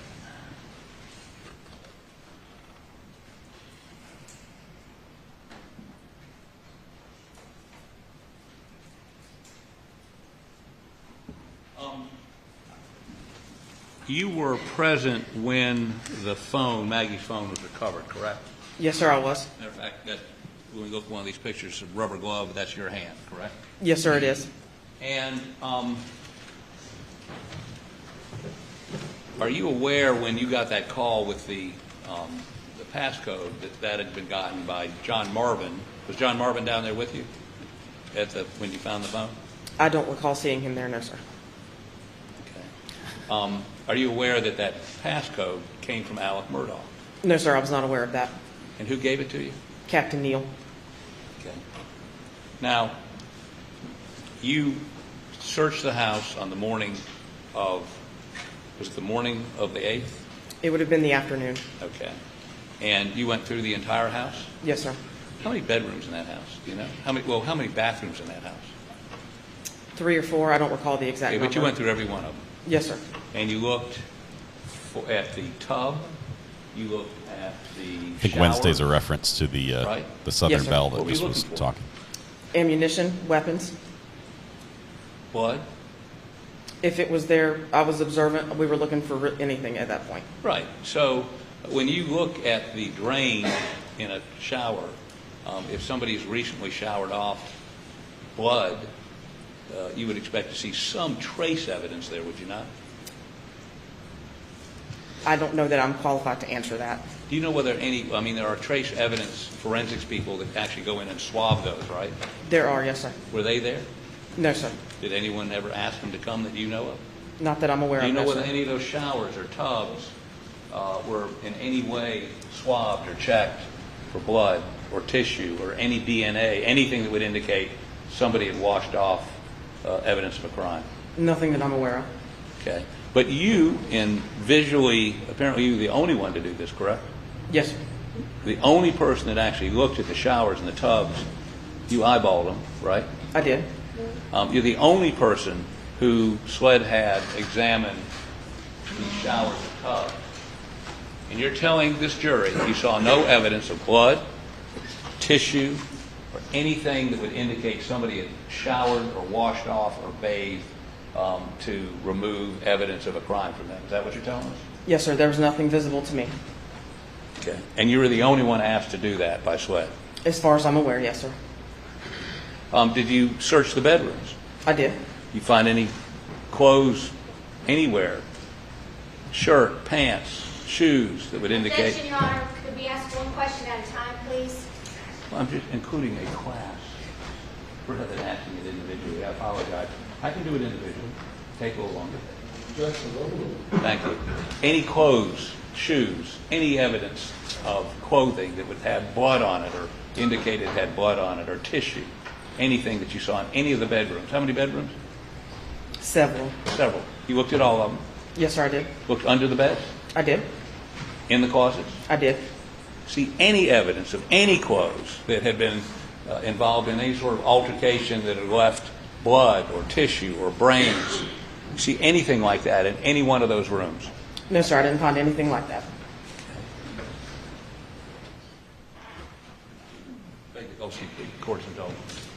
Okay, so this line of question is interesting considering the adamant objection that Dick made earlier when there was mention of blood in the water on the concrete down by the dogs. Thank you. No further questions. And they redirect. And maybe this is why. Take, Your Honor. Maybe he Thank rinsed you. off You there. can step down.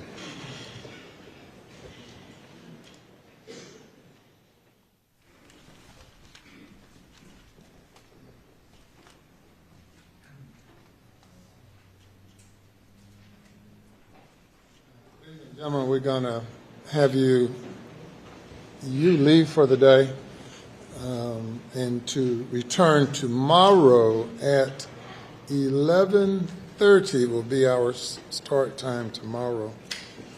11:30. I don't think we'll be done by the 404B stuff today with that and by then. tomorrow. Please remember not to discuss the case, to be exposed to any information concerning the case, and we will see you tomorrow if you'll go to the jury room. Okay, so we're going back now. As all that we heard from lunch on till now was in the presence of the jury. The jury's going to be leaving now, and we're going to pick up where we left off on the 404B hearing in camera, where the judge is going to hear the evidence about the financial wrongdoings, the prior deeds that the state wants to bring in as evidence as motive for the crime. And so we're going to hear all this. If the judge says it's allowed in, we're going to hear it again because it will all be presented again in presence of the jury. Be seated. Mr. Waters, we'll continue with the 404 witnesses. Yes, sir, Your Honor. Jury is leaving till tomorrow. Yeah, just in time for lunch. I might have miscalculated by about 30 minutes, so I apologize. The witness is close by. If you'll give me 1 moment, please. Do we get a half-hour break? Oh, man. The judge would not be happy with any delays. He likes a timely court once he is here on time. Everyone's panicking. Where's the witness? Yeah, we'll be at ease for a few minutes. Waters is calling. Are you here yet? Where are you? Can you get a police escort or something? We need you here now. No, they're waiting for you. It'd be a fun call to listen in on. Okay, so we've got just a couple minutes while we wait for the witness to show up. This makes it sound like a cursory search, less like a rushed judgment. I think the SLED was afraid of Murdaugh. Suzanne, I think had this been someone who was not famous, had it been someone who was not a lawyer, had it been someone who was not well known and throughout the community, they might have kept those phones. They might have said, we're taking them into evidence and we'll give them back later. They might not have done the on-the-site quick download and here you go, you have them back. I realize the whole argument that, yeah, but his father was ill and they didn't want to inconvenience them at that time. That's nice of them, but I just don't think that somebody without that notoriety would have the same treatment. I do wonder if maybe the search of what they were doing there on site, nobody wanted to say you're a suspect. Nobody wanted to say, the elephant in the room, Alex, where were you? What's your alibi? So there's a lot of people probably tiptoeing around that, trying to work without blatantly coming out and saying, well, clearly this is the only lead we have. Toxic said he also had shoe prints on the white shirt. Check the pics in Discord. He had to have washed his hands after touching Paul's body.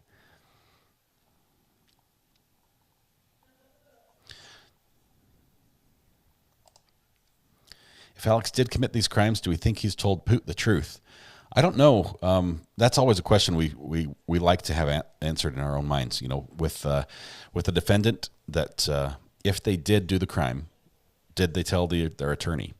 And maybe the attorneys would say, "Don't tell me. Don't tell me. We'll just work with the facts that we have, and we'll craft our own answer." I'm not sure, Matthew. If you're here in the house, do you want your client, if he's guilty, to tell you what it is, tell you he is? I thought that we were dismissed for the day. I was headed for the putt-putt golf course. No, we have to stay. The jury's gone, though. Chris Wilson would be probably tomorrow, is my guess, unless they bring him in early. He was the last one they mentioned of who they could bring in. You're right. I'm sure the local police were hesitant to call him a suspect. It takes a lot of coconuts to do that. Yeah, he had power.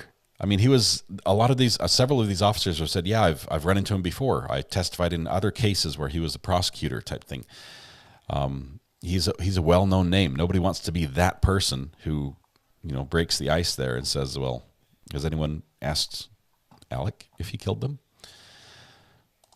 They were cleaning the kennels, weren't they, in the Snapchat? Yes, Toxic. That's what I heard. I think from the sound and the water, I would say that probably Maggie was cleaning the kennel. That she was nearby Paul. Some of the water even was coming into the kennel that she's spraying while Paul's in there with the dog. And that Alex was probably farther away. Let's see. I thought she was in a home due to Alzheimer's. I think she was in her own home. The Alameda residence, that property is where I thought that was her own home. She just had a caregiver with her. His mom did have a caregiver who saw him with what she thought was a blue tarp. It turns out to be a blue raincoat type thing. Yes, I would actually want my client to tell me if they did it or not. The worst possible client to defend is an innocent client because there's only one acceptable outcome.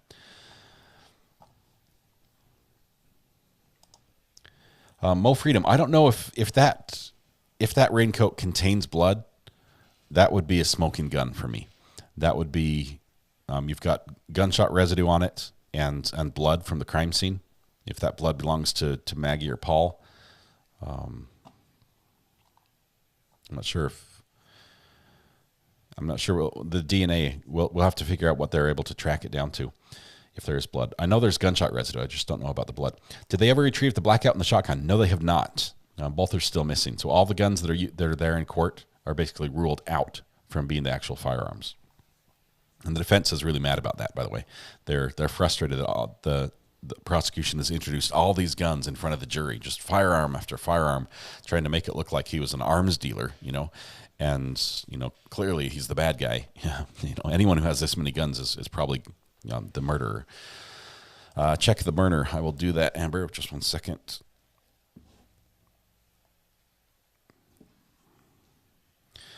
Okay, Amber sent me the. This is actually the court TV. I was going to watch this. I've actually watched a little bit of it already, Amber. The route from his house to Alameda.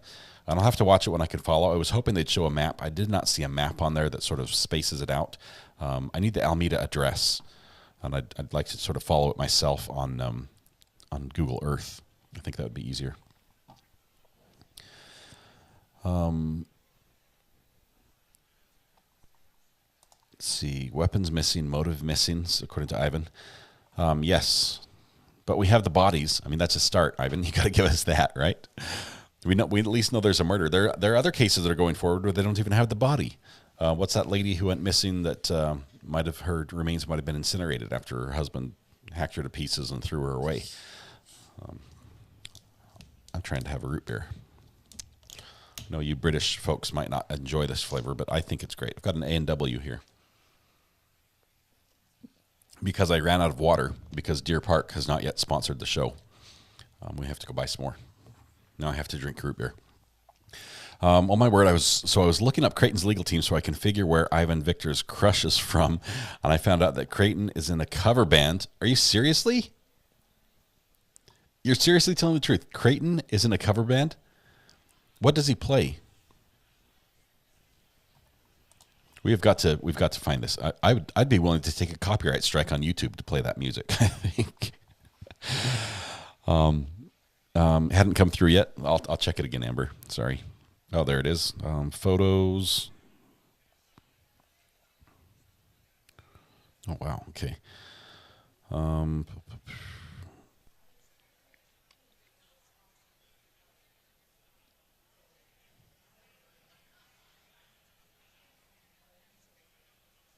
These are shoe prints. Tell me a little bit about the photos. What am I looking at, Amber? The photos I sent hadn't come through yet. I've got two right shoe prints side by side. That's what it looks like with a measurement device. Looking at the bottom, it says 2 of 2.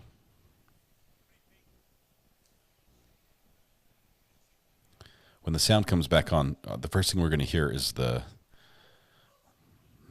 bailiff yelling at us. So just be prepared to be yelled at. Called Soul Purpose. He's lead guitarist, Sunshine and Sunflowers. Soul Purpose. That's a good name. Is it spelled S-O-L-E or S-O-U-L? Because that would mean it's more like a Christian type rock music or something. It's got to be rock. Okay, I can't see him doing like opera or anything. Motive is not a requirement, but they do have to show mindset, right? Who is Creighton? Creighton Waters, Debbie, is the lead prosecutor. Did a blind taste test of 11 root beers, and A&W was my favorite. AJ, I like it as well. It's a good one, although I also like Barks root beer because it has a bite.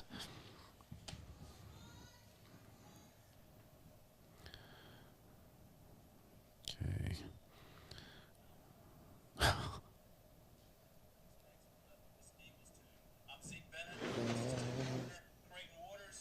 Creighton Waters. Already gone. Sole purpose bent.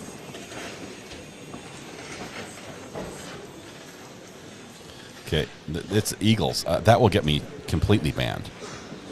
They cover already gone from the Eagles.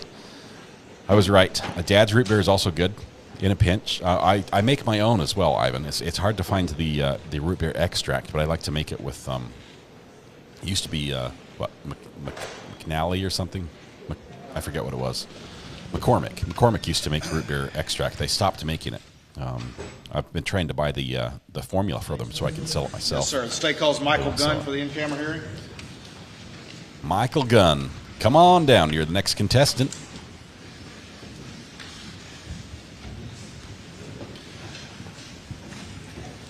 So Creighton is the man in the tan suit right in the middle of the screen there. And now he's gone, of course. Left hand on the Bible. Do you affirm the testimony about to give according to this trial shall be the truth and nothing but the truth? Yes, ma'am. Thank you. Speak loudly. Take a seat in the witness stand. State your whole name. Spell your last name for the record. She's got her mask hanging from one Yes, ear. ma'am. Michael Gunn. Last name is Gunn. Speak right into that mic. We'll turn the Mr. Gunn, turn the audio down. This is obviously an in-camera hearing to determine the admissibility of some of the testimony. Do you understand that? Yes, sir. All right. So And the prosecutor I'm not gonna here is go into Creighton. all the background and Creighton Waters. everything for purposes of this hearing, but just very quickly, where do you work? I'm a principal at Ford's Consulting and also do some lobbying work for the South Carolina Association for Justice.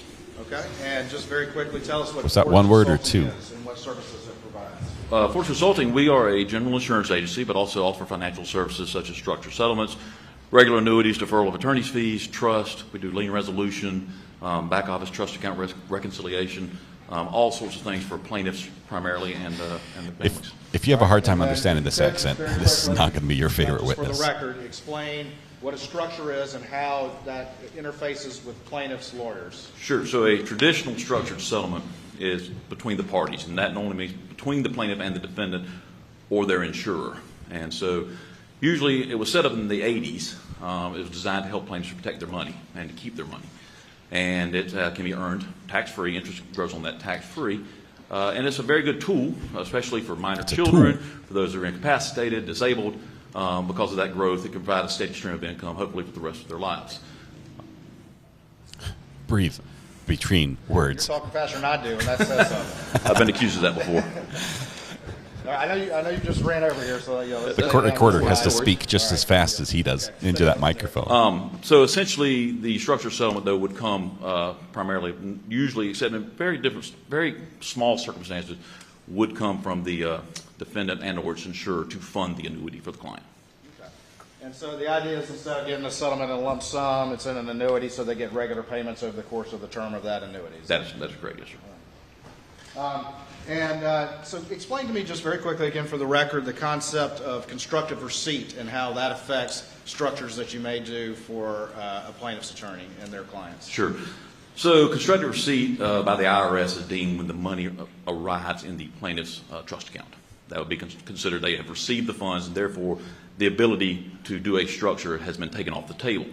The only way that you could do a structure after that would be to return the funds to the defendant and or its insurer, and then therefore let the they would have to agree to play ball and redo all the documents because there's so much language that's included in the documents that specifies this. All right, so the settlement can't go to the law firm and then to the annuity company. That will ruin the constructive receipt and ruin the tax advantages of that. It is in very rare cases that we're able to do that. But generally? But generally speaking, correct. Yeah. All right, so generally, Don't watch your this guy on high services speed. that you provide are consulting to sort of match up the client with an annuity company, and then that money is going to, in the settlement or whatever it is, verdict is going to go from the defendant or the insurer that's paying whatever that is, that verdict or settlement, directly to that annuity company for the benefit of that client. That is correct. Can't go to the law firm, generally. Generally speaking. Okay. All right. How long have you been with Forge Consulting doing this work? It'll be 18 years this summer. All right. And what's the actual full legal name of the entity that you are part of? Forge Consulting, LLC. Okay. Over the course of your involvement with this business, have you gotten to know the defendant, Alex Murdaugh? I have. All right. And just very quickly tell me the capacity in which you got to know him. It bore from a professional relationship, doing work with trial lawyers, conventions, CLEs, things of that nature, which ultimately turned into a friendship born out of business. Okay. And when you say friendship, was it a close friendship or more like a business relationship type of friendship? I would say a business relationship type of friendship, but one that you would text with and call on occasion and things. Okay. Did you ever do any structures for any clients that were represented by Alex Murdaugh as a plaintiff's lawyer? Yes, we did. All right, and just roughly, you remember how many? I would probably say around 5. Did you ever? What's the last one you remember at least having some discussion with him about doing a structure? The last one that I remember having discussion with, I believe, was the Dion Martin case. Okay, and tell me about that. Did that ever come to fruition or not? It did not. All right, and tell me what you mean. We sent over some quotes. We got some information back from the defendant. He sent us information, a signed option, which I would assume was Mr. Martin's. Sent some information back, and annuities, you have to understand, are priced on a daily market. Sometimes that rate is good for a week or two. I sent several emails back saying, hey, this rate is going to expire. We need to move forward. And ultimately, we ended up closing the case cash because we never got a response. All right. When you say you sent emails asking for a response, who were you sending those to? I was sending those to Mr. Murdaugh as well as his paralegal, Annette Griswold. Okay.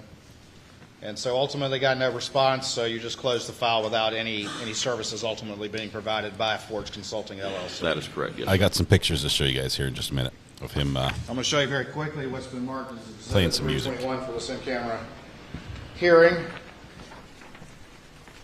And specifically direct Thanks your for these, attention Lindsay, by the to the 5th page of this exhibit and just see if you recognize that.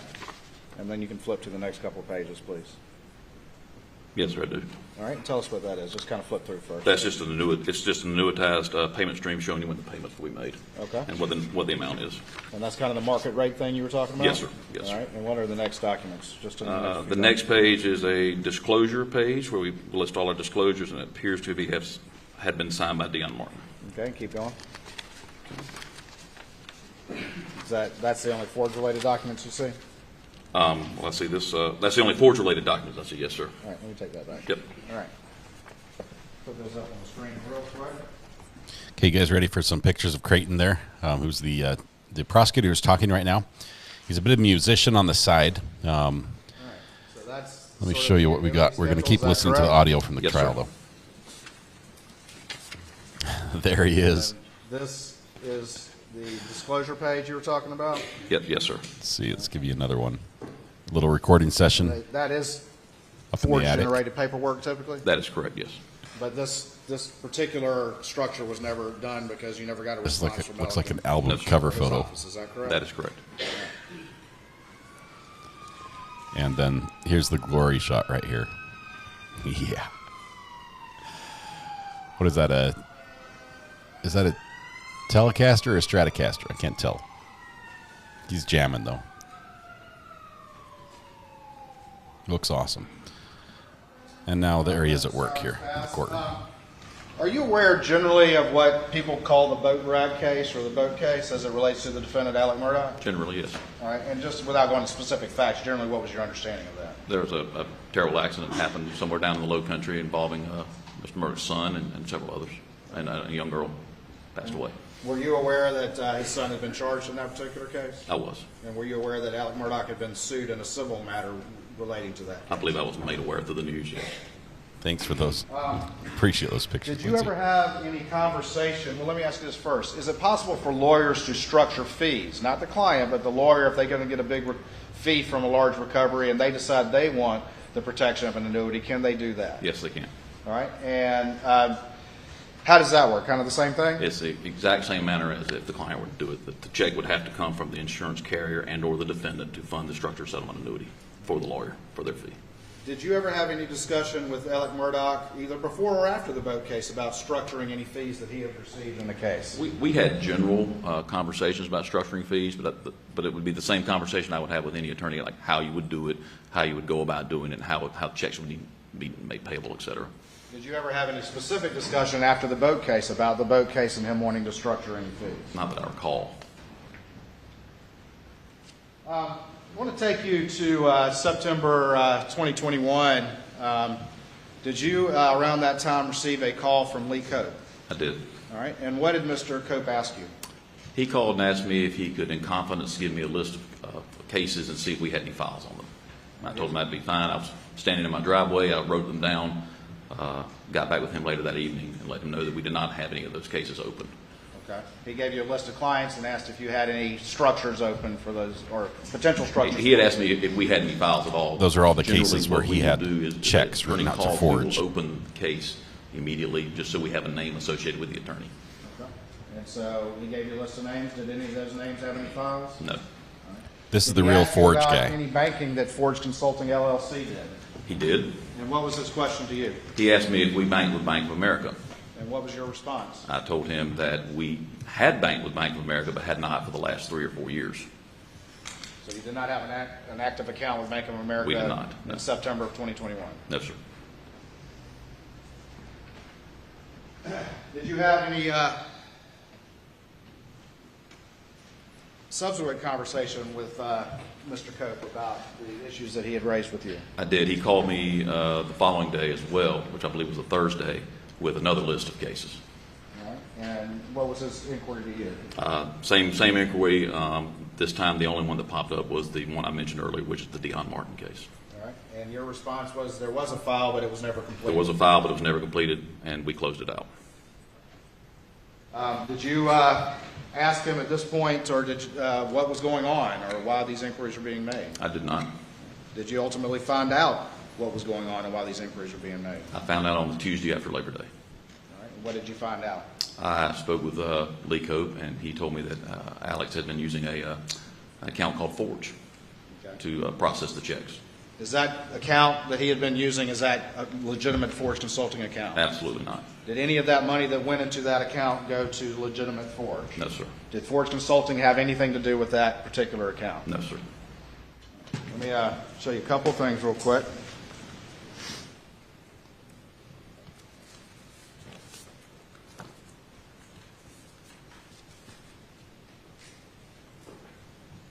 Show you what's been marked as Exhibit 335 to your testimony in this in-camera hearing, and just have you look at that.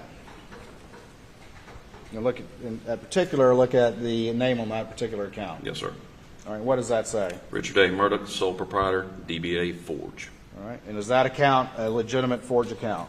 It is not a legitimate Forge Consulting account, no, sir. Any money that went into that account, did it have any legitimate relationship to the services and business that y'all provide to claims attorneys? No, sir, none at all.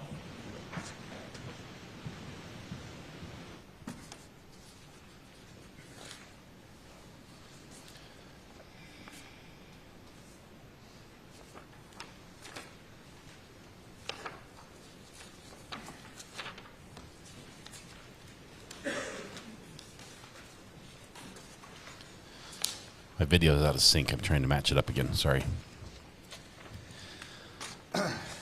Exhibit 328. You see that check right there? I do. Made out to Forge? Yes, sir. Did that come to any legitimate Forge account? It did not. Jury is dismissed right now, yes. Stand by for me 1 second. You say Buster's not there right now? I'll watch. He's been there most of the day. I do not see him.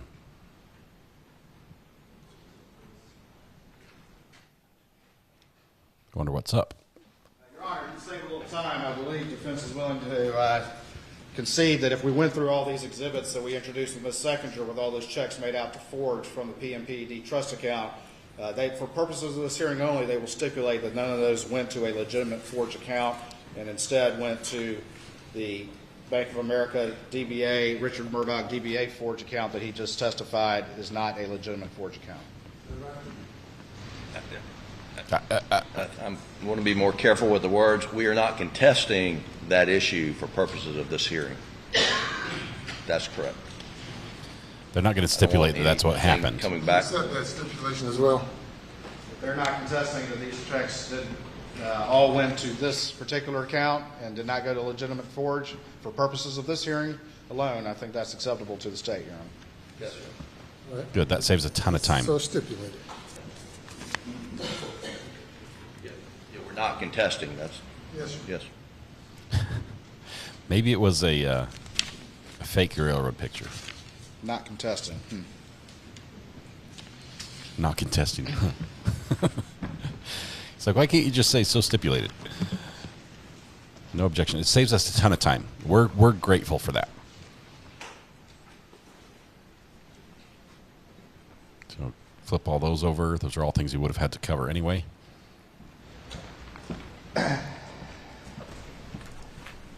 Just want to be real quick. Very loaded. 327, is that legit? No, sir. 326, is that legit? No, sir. Since they said not contesting, this is why he's going through it. 325, is that legit? No, sir. 324, is that legit? No, sir. 323, is that legit? No, sir. None of these are legit. I don't want to spoil it for you. But 322, is that legit? No, sir. 321, is that legit? No, sir. 320, is that legit? No, sir. 319, is that legit? No, sir. 318, is that legit? No, sir. 317, is that legit? No, sir. it's advanced legal jargon. Matthew, I'm not sure if it's worked its way down to Texas yet. 315, is that legit? No, sir.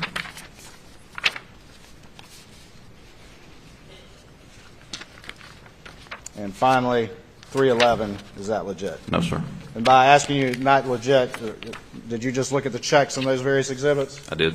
And all the ones that had forged on them from a client trust account, those are not checks that went to any legitimate forged account. Is that correct? No, sir. Is that correct? That is correct, yes. Thank He you. did this because they wouldn't agree to his terminology. So we didn't want to leave anything undone. Your Honor, I believe that's all the questions I have for this witness. I'm sorry, excuse me. Thank you. Just really quick, at any time, did you ever hand deliver any checks to Alex Murdaugh for forge-related business? No, sir. And would that work? I would not be delivering any checks. The only time that I would ever deliver a check would be made out to someone other than Forge. You would never make a check payable to us. But you never had any legitimate business where I was like, hey, I'm going to be in town. I'll come by and pick up the annuity, the check for the annuity or anything? No. Nothing further for purposes of this hearing at this time, Your Honor. Defense. Briefly, Your Honor. I wish I wouldn't say briefly because none of them can be brief. Good afternoon. Yeah, I am sure that your Forge Consulting LLC has done a full investigation into this matter. Yes, sir, we have. And in that investigation, did you find in any record of this account? Is this the one, that CG? Bank of America under Alex Murdaugh doing business as Forge? Did you see the name Maggie Murdaugh or Paul Murdaugh as co-signatories to that account? No, sir. You seen any record, any document that Maggie Murdaugh or Paul Murdaugh had anything to do with this account? No, sir. Your company is an insurance agent. Did you ever sell any life insurance to Alex Murdaugh on the life of Maggie Murdaugh? No, sir. Did you ever sell any life insurance to Alex Murdaugh on the life of Paul Murdaugh? No, sir. All right. That's all I have, Your Honor. Anything further? Nothing to say, Your Honor. You may call your next witness.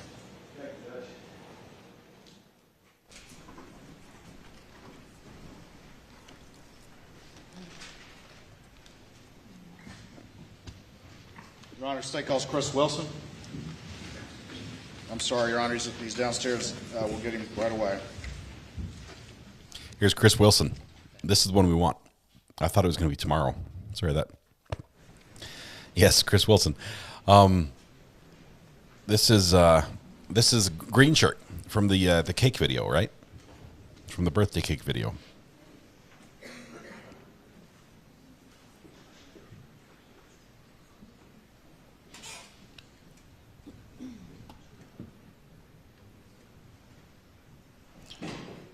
I think Creighton's first name is Creighton. Last name's Waters, right? Creighton Waters.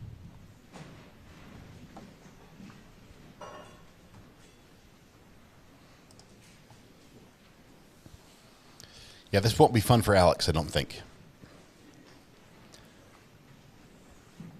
Let's see if he starts turning a little bit red.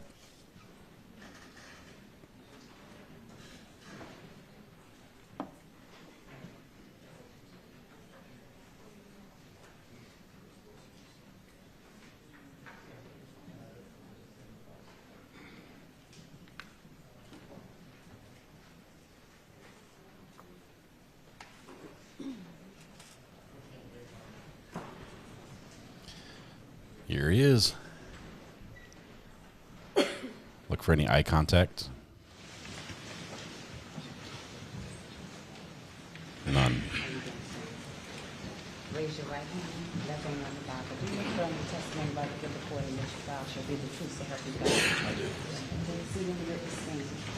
State your name again for the record. Spell your last name, please.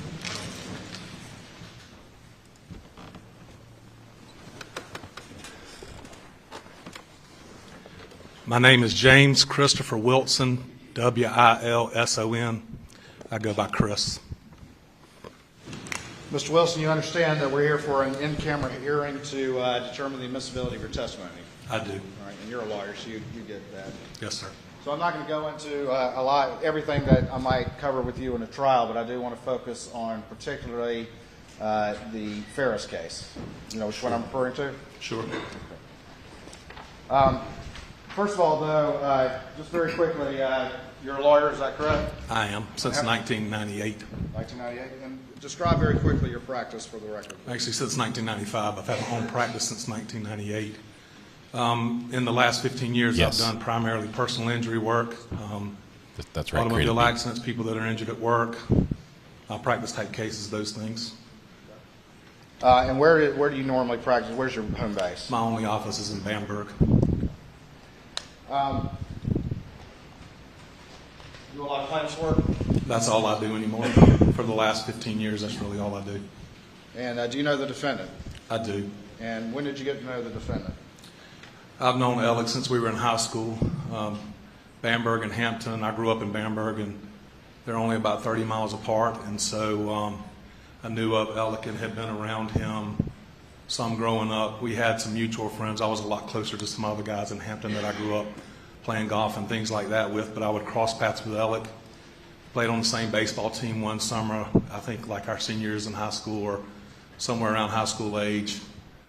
Didn't really keep in touch with him or cross paths with him until we ended up going to law school, and we started law school together at Carolina. 3 years there together at law school and lived together part of the time. He's a big deal because he opened the door for being on the video that defense showed. Close friends? Very close. Best friends? For a character reference. He was one of my best friends, yes. And I thought, you know, he was, and I thought he felt the same way about me.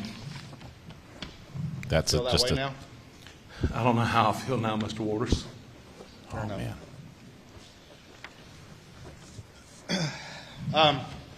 Over the years, as you developed that close friendship with Alex, did you also have a professional relationship as well?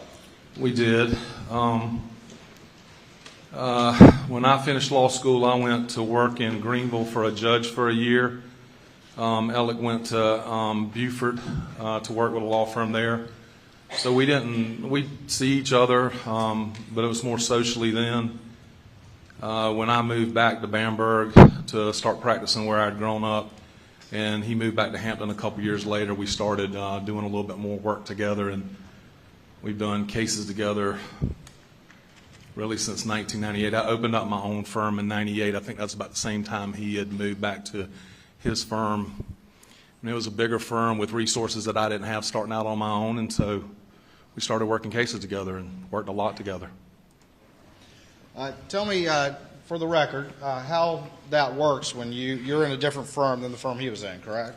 Yes. And so when two lawyers from different firms, or three, however many it is, share a case, how do you handle the payment of the fees if there's a successful recovery? Well, it really all depends on the agreement that's reached up front between the lawyers and with the client's consent. But generally, all the cases that I work with his firm and with most firms I do business with, it's a 50-50 split on the fee recovery, or at least an equal split. Maybe if there are more than two lawyers, it'll be an equal split across the board. But generally, it was just my firm and his firm with a 50-50 split on attorney's fees recovered, and each firm recovers whatever cost they've advanced in the case.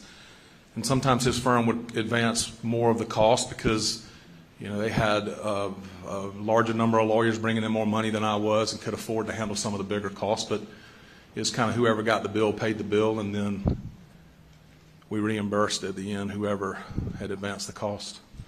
Okay. The client signs off on all of that. Who ultimately, in those situations where is splitting a fee, is that a good way to call it? Yes, sir. Who handles the ultimate disbursement? How does that work? Whichever lawyer receives the settlement checks or the checks to pay whatever verdict or judgment that was received. I can't say in every single case with Alex firm, but in having gone back through my files and audited my paperwork, it looks like in almost every single case that we worked together, the disbursement, the money would come through to me and I would handle the disbursement. They were generally clients where I would associate his firm. They were my clients. They were people that had come to me, and I wanted them to, frankly, know that I was the person that took care of them, and if they needed anything, they could come back. And so I wanted to be the person handling that part of it also. All right. So if the money comes through you, then just mechanically, how do you go about paying Alec in a case where y'all are splitting a fee, or paying the firm? Money comes in. Client has to come sign the check or whatever it is, along with my firm if it's made payable. It's generally made payable to Wilson Law Group or Wilson Law Firm and the client. Client comes in and signs the check. I endorse the check. We deposit that into my trust account. If it has to sit under Supreme Court rules, sometimes it has to sit for 10 days or more. Some smaller checks don't. Once it's been in the account long enough to be able to be dispersed pursuant to our rules, then my bookkeeper does the checks that I instruct her to do, and I sign the checks to make disbursements. If they're checks to another law firm, then the money is dispersed to that firm. All right. In the course of litigation, are there typically costs and expenses that accrue during the course of that litigation? Almost always. And do those typically get paid out of whatever settlement is reached, assuming a successful result? They do. All of my fee agreements and every lawyer I've ever worked with have a provision in there that the client understands that the fees are advanced by the lawyer, but upon recovery they're reimbursed or recovered by the lawyer. In a particular case where you're splitting a fee and there were in fact fees and costs associated with a successful recovery, costs and expenses associated with a successful recovery, are those issued in a separate check typically, or a check together? When I first started, I think my firm was doing cost and fees, not just for other firms, but cost and fees that were payable to my firm in the same check. But I mean, 10 plus years ago, if not longer, we started doing separate checks just to make the accounting and keeping up with it easier. So generally it's a fee check and a separate cost check. And in 2020 and 2021, were you issuing those separate checks? Yes.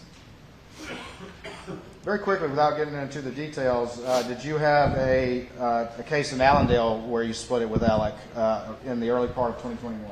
Yes, sir. All right. And ultimately, was there a recovery in that case? There was. And it was actually 3 cases, but they were similar factually, and so we treated them as one case, but it was three separate plaintiffs, 3 separate cases. And ultimately, did your office disperse the fees and the expense check to PMPED? On all 3 cases, yes, sir. And those checks were made out to what when you dispersed those? All three of the fee checks were made payable to, I don't know if we used the acronym PMPED or if we actually spelled out Peters, Murdaugh, Parker, Dietrich, and Ellsworth, but PMPED. And generally, except for the Ferris case, which we'll talk about in a minute, sure. When you had those fee splits with Alec, were the checks made out to PMPED? Yes, They were sir. signed by you? Yes, sir. And I'm the only person who can sign checks in my office. So, well, and now I had a partner at one time, but now I'm the only person that can sign checks.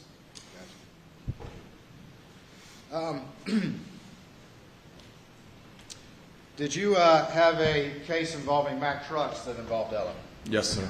And can you describe to the court how you ended up getting that case and how you ultimately associated Alec in that case? Please? Sure. And I've heard it referred to as the Ferris case, so Mack Trucks and Ferris. I'd rather refer to it as the Mack Trucks case. Another lawyer had contacted me about a case that he was working on. Felt like he had a wreck involving a tractor trailer and an automobile in which a gentleman was injured. I believe he had already filed suit against the tractor trailer company and its driver and maybe another party. Started looking at the case for and with him. It involved a drive shaft that had fallen out of a Mack truck into the interstate, and this gentleman and a number of other cars had hit that drive shaft. And in looking at it and doing a little bit of research, I and he together realized that there very likely could be a products liability case involving a defect with the drive shaft of the truck or something like that. So I reached out to Alec and asked him if he could get involved in the case or would get involved in the case. And that's what his firm specialized in a lot, was products liability cases. And we were pushing some deadlines to bring in all the parties that we needed to, and so I reached out pretty quickly because I knew we needed some help. And did he agree to be part of that case? He did. As that litigation proceeded, did y'all have, as is typical, some discovery hearings, discovery motions, and that sort of thing? Well, we had a number of them. I don't remember how many, but we had a number of different motions and discovery that went back and forth, documents being exchanged, things like that. All right. And did that ultimately set up the prospect of a trial in that case? It did, but it was unusual. It wasn't a jury trial like is normally done in personal injury cases. It was a non-jury trial tried before a circuit court judge with an admission of liability. We waived punitive damages, and there was an agreement between the parties that neither party would appeal the result. And in a case, plaintiff's case, civil plaintiff's case like this, if there's a large recovery, let's say for the plaintiff, and the defendant decides to appeal, does that typically delay payment of the recovery until that appeal is heard and resolved? I mean, it can. Appeals, you never know how long an appeal is going to take, and so if the losing party, the defendant, the company that you're suing, whoever it might be, decides to appeal, they can tie the verdict up for a while. If you win the appeal, you're going to recover cost and interest, so that's the remedy, but it can tie up money for people that are injured that need that money. Did y'all ultimately try that case in a bench trial? We did. What county was it? Excuse me? What county? It was in Richland County, Columbia. And when did y'all try that case? The first part of January of 2021. And who did the closing argument in that case? Alec. Alec did. Did y'all ultimately, there had been a concession of liability, so the amount was really what was in question. Is that correct? Yes, sir. And how many plaintiffs did you have? There were actually two cases, when we call it Ferris or the Mack Trucks case throughout all of this, but there were actually two cases. The gentleman that was injured and then his wife, we brought a loss of consortium claim for her for the loss of companion services that she had lost from him. And just not to get too detailed, Mr. Ward, her case had gone into default. In other words, Mack Trucks hadn't answered the papers like they should have. And so they were in a really bad position on that case. And in the gentleman's case, they had answered, but we were discovering some things. When we were doing some discovery, it was clear they didn't want us looking much further.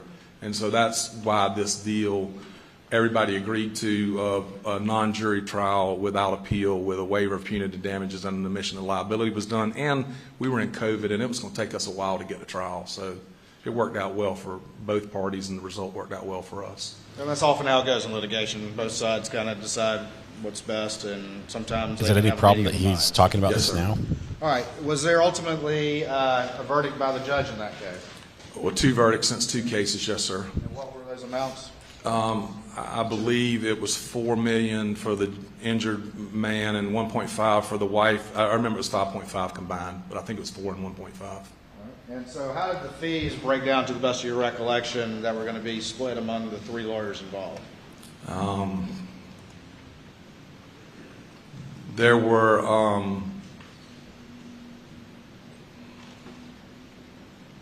let me ask you this. Do you remember how much Alex shared of the fees? $792,000. Okay. And yours? There was a larger split to the attorney that initiated the case, but I believe Alec was $792. The math didn't work out perfectly. I was $791, and the other attorney was higher than that, but I don't remember the exact numbers. In recognition of his origination?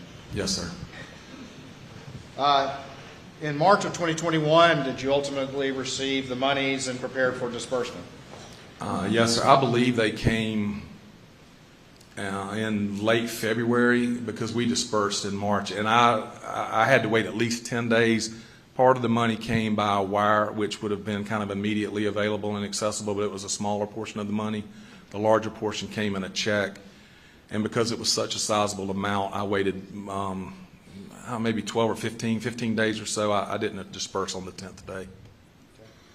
And did you have a conversation with the defendant about dispersing those fees? I had a conversation with Alec and with the other attorney I worked on the case with when the fees were ready to be dispersed.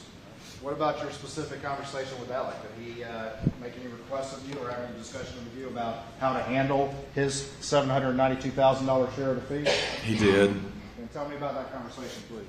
When I contacted him and told him we were getting ready to disperse and we would have checks ready, he indicated to me that he was looking to place his fees in an annuity. He called it like a structure. I've never done one of those before, so I didn't really know how it worked. I've never done structure for my fees myself. I've structured client money, but not my fees.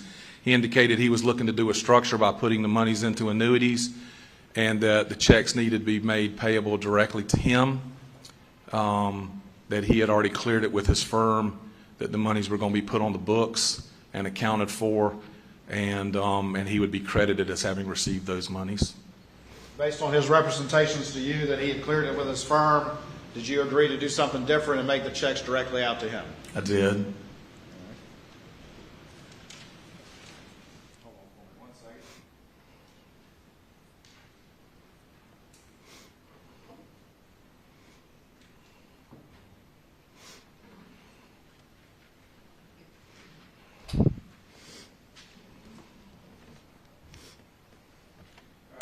Very quickly, what's been marked as Exhibit 345, states 345 for purposes of this in-camera hearing, and see if you recognize that particular document.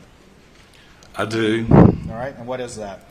So this is the initial check that was written per Alex instructions directly to him on the gentleman's case for fees made payable to Richard Alexander Murdaugh, Esquire, for $600,000. It's voided. And why was it voided? Because he instructed me afterwards, and I don't remember if it was in the same conversation or shortly thereafter. It must have been shortly thereafter, that the checks on that case needed to be made in 2 separate check payments. So he was doing 2 separate annuities.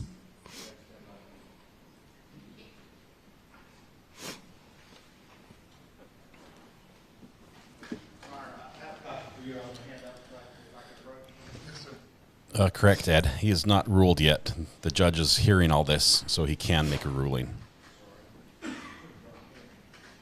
It's going to go through probably about lunchtime tomorrow, I think.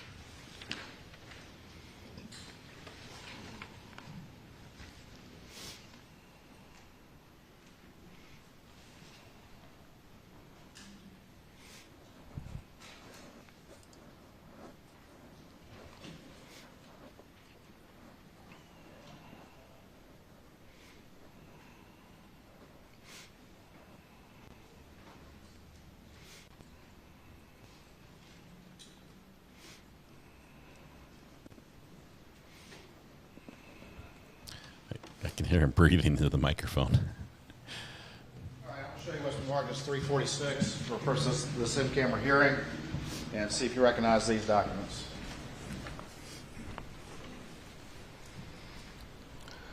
Yes, sir. The first page is the check payable directly to Richard Alexander Murdaugh, Esquire, for $192,000, and that is on the loss of consortium case for the wife. And on the bottom, just like that $600,000 check that was voided, it indicates it was for fees. I guess the other writing on here is maybe from I'm just the focused checks. on the checks. It's something to do with the way we recovered the checks. All right. The back page looks like an endorsement. Pay Bank of America deposit only. Looks like a signature, Bank of America. Okay. And again, I'm just asking you to see if you recognize those checks. Yes, I do. Yeah. I recognize All right. Tell me the second check.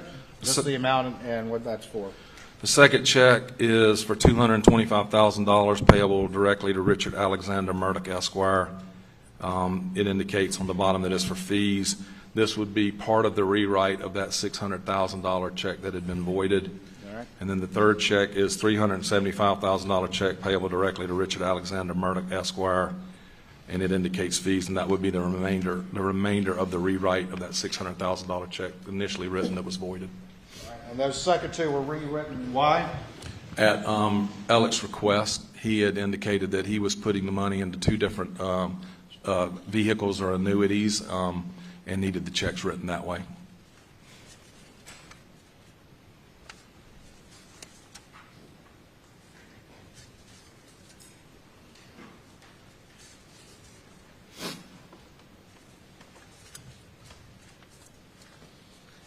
All right.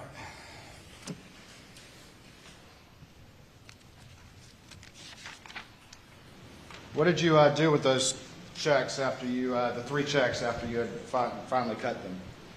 Obviously, I signed them, and at some point in time, I think Alex sent somebody up to my office to pick them up. I don't think I delivered them.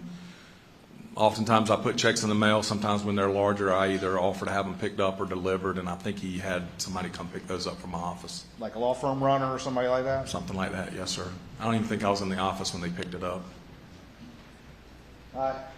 You've known Alex for a long time, right? Since they're since the mid '80s, mid '80s, yes, sir. Worked with him for a long time? Many times. Did his explanation to you about what he was going to do, did that raise any suspicions with you, to your friend that you've known for such a long time? No, sir. It was different, but it didn't raise any red flags or suspicions to me that anything wrong was going on. Because you trusted your friend, right? Very much.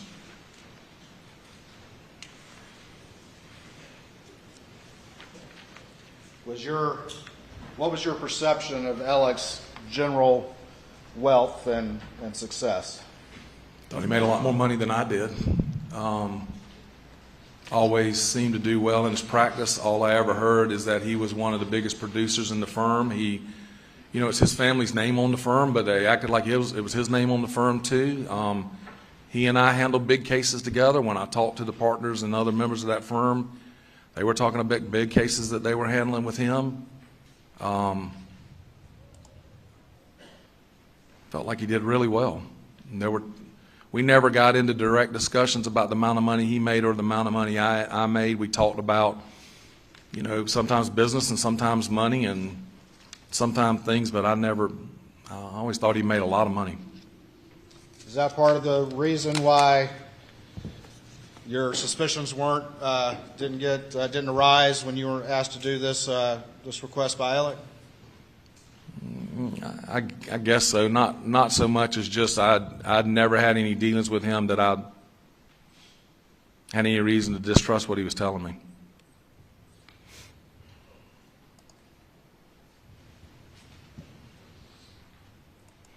I mean, he was a partner in that firm. He had the authority, as far as I knew, to make decisions. If he'd have wanted to reduce the fee and take less, and it was payable to the firm, I wouldn't have questioned that. I didn't feel like he had to have his authority, his partner's approvals to make those type decisions. All right, I'm going to show you what's been marked as 347 and see if you recognize that document. Yes, sir. The first check is a check that was made in May of 2021, May 13th, to Peters, Parker, Murdaugh, Ellsworth, and Dietrich for $14,619.13. I don't think on the bottom it says anything, but this was a cost reimbursement check on one of those two cases. And then the second check is a check made payable on the same day, May 13th, for the same amount of money plus 1 cent, so for 14 cents. And it was a cost reimbursement in the other case. All right. And that's made payable to the law firm also. Who is your assistant or paralegal at this point in time? Vicky. I mean, she's one of several, but Vicky is my primary paralegal. At some point in May of 2021, did Vicky advise you of any inquiry coming from PMPED about where these fees were? No, she didn't advise me in May about any inquiry about where the fees were. She had received an email in May from Alex Paralegal, Annette, that said, hey, we got the cost check, but we don't have the fees. Where are the fees? And she replied to that email to Annette and said, your boss has already been paid the fees just like mine and the other lawyer. Vicky replied to that email. I didn't know about that email until all of this came out in September of what was going on. I didn't know about that reply email to Annette. Vicky did receive an email, another email from Annette, and as I recall, it was an email that Annette had received from Jeannie Seckinger that Vicky did forward to me sometime towards the end of May. I think she had gotten it, but she was out on vacation for a couple of days, and when she got back, she forwarded it to me. And it was an email from Jeannie Seckinger that said something to the effect of, Alec thought he was owed more cost in the case, had some questions about cost, and they were trying to get some information so they could determine if they were owed more cost. All right. She did forward me that email.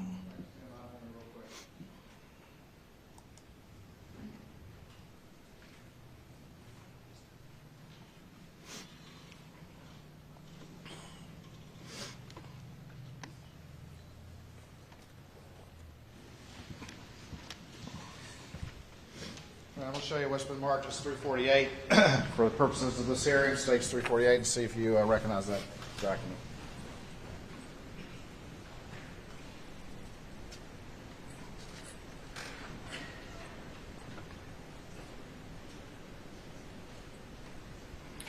Yes, sir. This looks like the email string where Jeannie Seckinger, the Chief Financial Officer at PMPED, emailed Annette Griswold, which was Alec's primary paralegal, basically says that Nicole, I don't even know who that is, brought them the expense check, and that didn't match their records. Alec thinks he has more outstanding cost, but can't say what, and they want to see if they can get some information concerning expenses and disbursements. Looks like Annette forwarded that to my paralegal, Vicky, on May the 27th. Vicky was out. Looks like Annette asked her again on June the 2nd if she could get her some information, and Vicky replied to Annette that she didn't deal with some of the documentation they were requesting, and so she would forward it to me. All right. And what, that's June the 2nd. When? 2021, June 2nd. June 2nd, 2021. Yes, sir. At this point in time, are Alec's fees still in your trust account? No, sir. They were dispersed. The check was March. I don't know the exact date, but they were dispersed in 3 separate checks in March. Okay.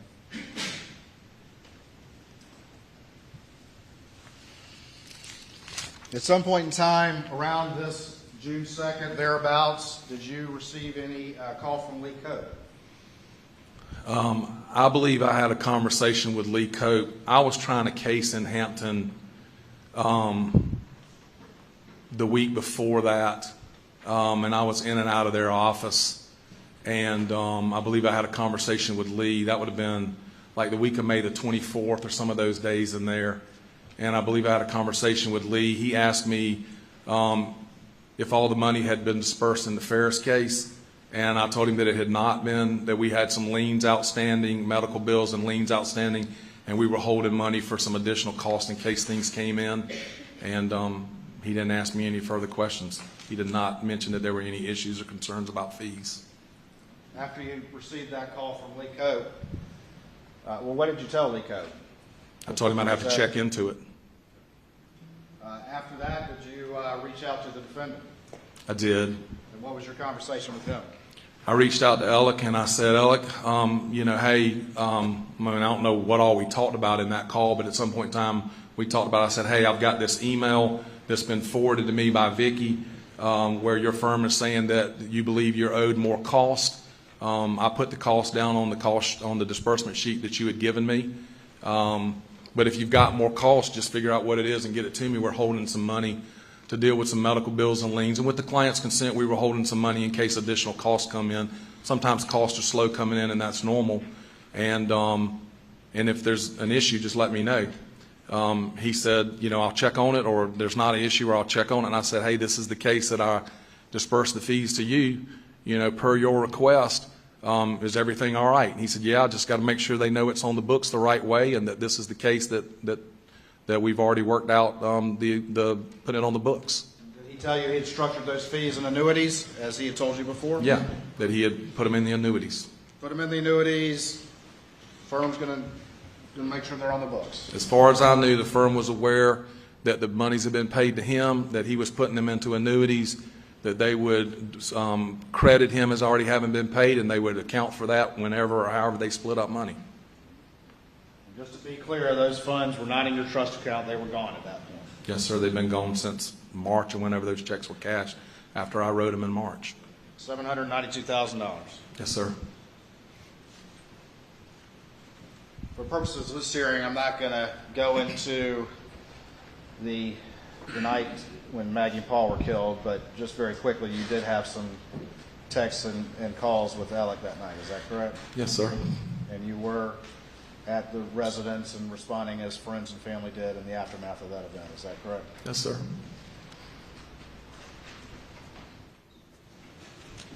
This is hard. After the few weeks after the murders, did you I've got one. I got one. You good? Take a second.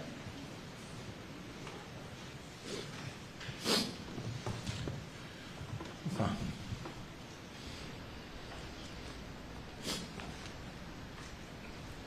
You good? Fine. Yes, sir. I'm fine. A few weeks after the murders, did you have another conversation with Alec asking him if everything had been handled with the firm and those fees? Yes, sir. I don't remember if it was 2 weeks or 3 weeks or what it was. I mean, everybody was destroyed. I don't think anybody was focusing on that. I know I wasn't, but at some point in time after that, I just said, hey, is everything all right with the, you know, contact I got him with those fees? And he said it was.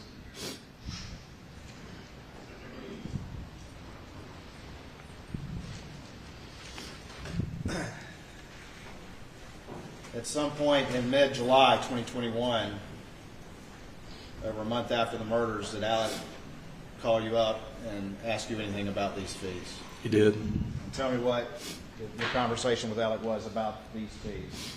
He contacted me and said that he was not able to structure the fees the way that he thought he was going to be able to do, that he had messed that up, and that the fees needed to be paid to the firm, and they needed to go back through my trust account. Okay. And what did you say at that point?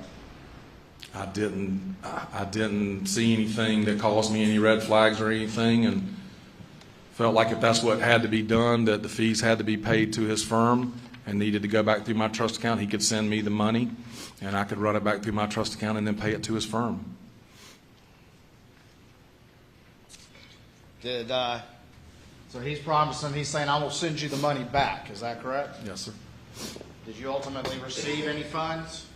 600,000 of the 792. You only received 600,000? Yes, sir. And how did you receive that? Do you recall? I think it came in two different wires, that either came on the same day or on back-to-back days. Did one of those wires come from Palmetto State Bank for $350,000? I believe so, yes, sir. And that was on or about July 15th? That sounds right, yes, sir. And the other was about $250,000 on July 16th, 2021? I believe from Bank of America, yes, sir. That was only $600,000? Yes, sir. So you're short from what you'd already given to Alec, correct? Yes, sir. How much are you short? $192,000. $192,000. Yes, sir. Did you have a conversation with Alec about being short? I did. And what was your conversation with Alec?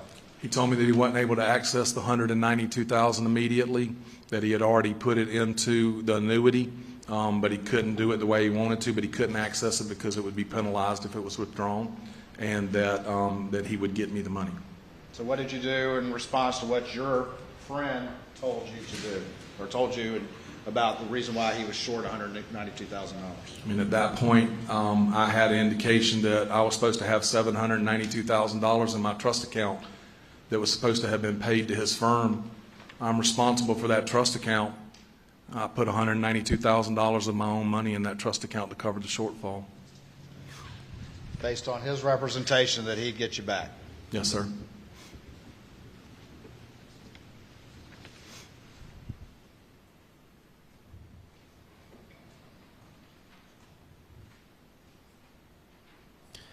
You can bet that when this comes out in trial, if it does, that the prosecution is going to draw out every bit of emotion from this witness that he can. And this will be extremely impactful. I'm going to show you what's been marked as Exhibit 349, States 349, for this in-camera hearing, and do you recognize that? I do. Tell me what that is, please. This is an email that I sent to Alec at his request. He said he needed to be able to provide it to his firm so they'd know the money was being held, and it was dated July 19th of 2021. It says, Alec, as discussed, I'm confirming that I'm holding in trust $600,000 in the gentleman's case and $192,000 in the lady's case, which represent attorney's fees. I'll continue to hold these monies in trust until I am instructed by you or your firm regarding payment. Adam, that's awesome. Congratulations. That's super cool. Good work, man. Keep it up.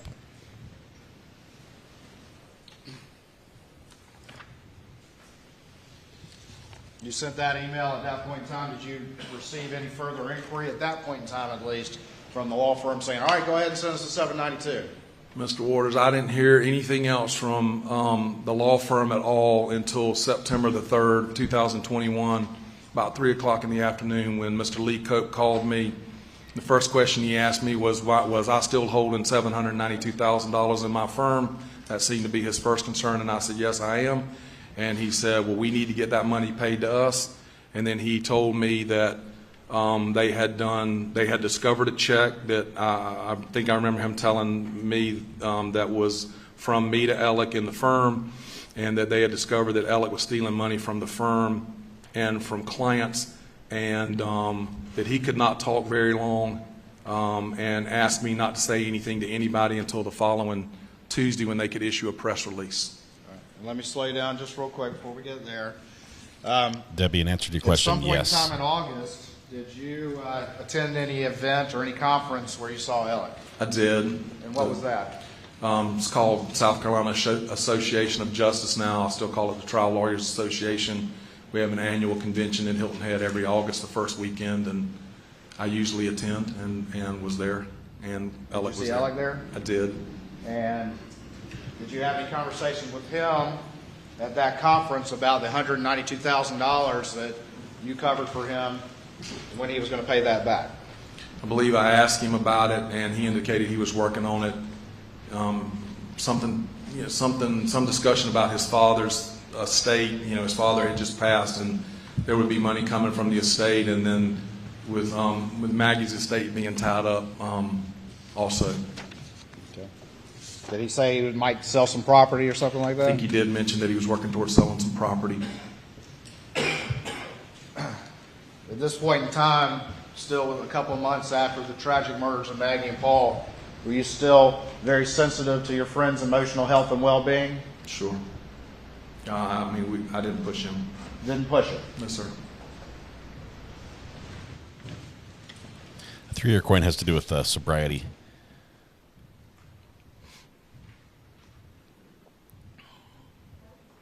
And that's just awesome, by the way. Congrats, Adam.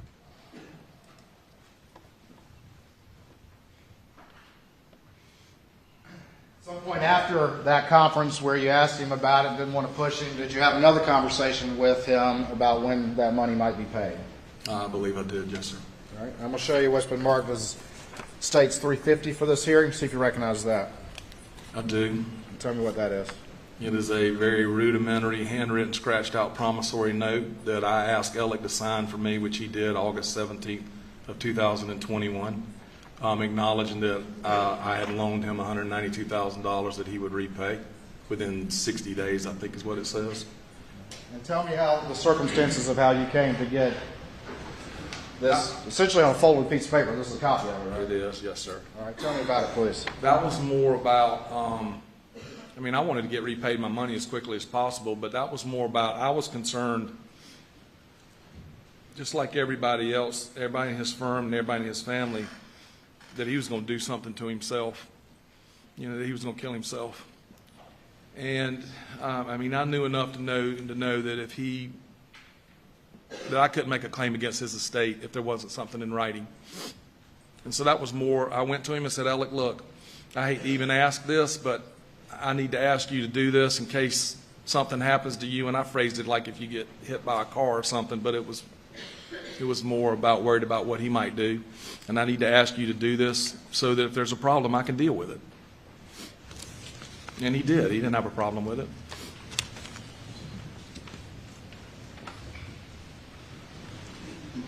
You already said this part, but at some point a few weeks later you get a call from Lee Cope asking about those fees and saying that Alec had been stealing money, right? Yes, sir. That hit you like a thunderbolt? It knocked me down. I mean, I was with a group of guys. I could not talk. Lee told me he could not talk very long. I didn't know how to react. Did you try to get in touch with Alec? I did. I mean, I couldn't do it immediately. I think I spoke to Lee for just a minute. He told me I needed to call him right back.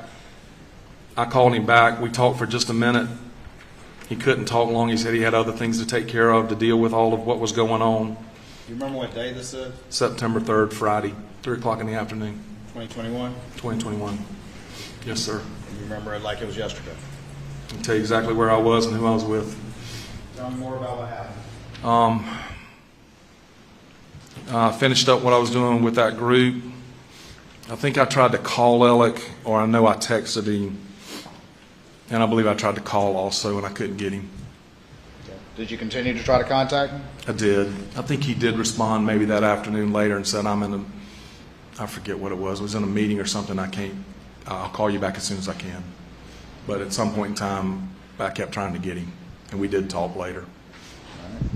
All right. What did you talk about? What day was that when you finally were able to talk to him?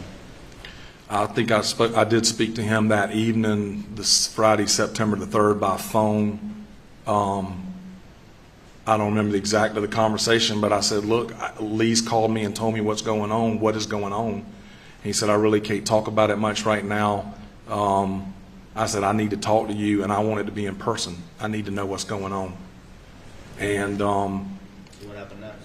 Well, he said he would try to meet with me the next morning, and that he was sorry. And I don't remember all the gist of that conversation, but the next morning I tried to call him. I woke up and I started driving towards Beaufort because I thought he was staying at John Marvin's house down that way, and I started calling him and driving his direction.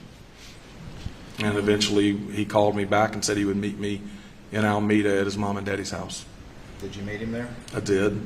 Was that in the morning of September 4th? Probably a little bit before lunchtime, kind of late morning, yes, sir. Did y'all have a conversation? We did. Where was the conversation? I got there before he did. I don't think I pulled in the driveway. I kind of waited out on the road. Pulled in the driveway. We went in the side door. The caregiver was there. We went out onto the front porch, and we talked on the front porch. And what did he say to you? I mean, the first thing I asked him is, Alec, what the F or what the H is going on here? What is going on? And have you done something else to me or that involves me that I don't know about? Because I know about this and I've got to deal with this, but is there something else you've done that I don't know about that I need to be concerned with? And what did he say? He broke down crying. Said I can't right this second. He went inside, came back out with some paper towels, and told me that he had a drug problem, that he was addicted to opioids, and that he had been addicted for, I don't remember if he said 20 or 20 plus years, but for 20 years or so. Did he say anything about the money? He told me that he had been stealing money. Did he have a particular phrase about what he had done to you? Shit me up. He said he shit you up? Shit me up or shit me up or shit me off or something like that, but I think it was he'd shit me up. And he said that he admitted to you he had been stealing client money? Yes, sir. So he confessed that to you, is that correct? He said he had shit a lot of people up. I'm going to show you what's been marked as States 313. Richard, thank you. Gifted membership. In this in-camera hearing, Mo you Freedom recognize that? received it. Congratulations, Mo Freedom. Thank you, Richard. Yes, on the Globe. What is that? I think this is the original of that $225,000 fee check written in the gentleman's case directly to Richard Alexander Murdaugh, Esquire. Is that your signature on it? It is.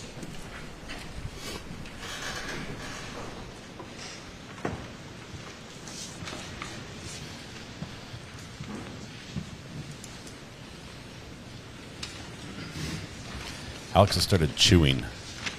Like, now he stops as soon as I said it, but he's thinking here. Yeah, that phrase is new for me as well, Suzanne. How did that conversation end? Jenny, this is the best community in the world. You guys are so supportive. I don't remember exactly how it ended, Mr. Waters. I was so mad. I mean, I'd loved the guy for so long. And I probably still loved him a little bit, but I was so mad. And I don't remember how it ended. I left. I mean, I asked him, how did I not know these things or see these things? And we talked.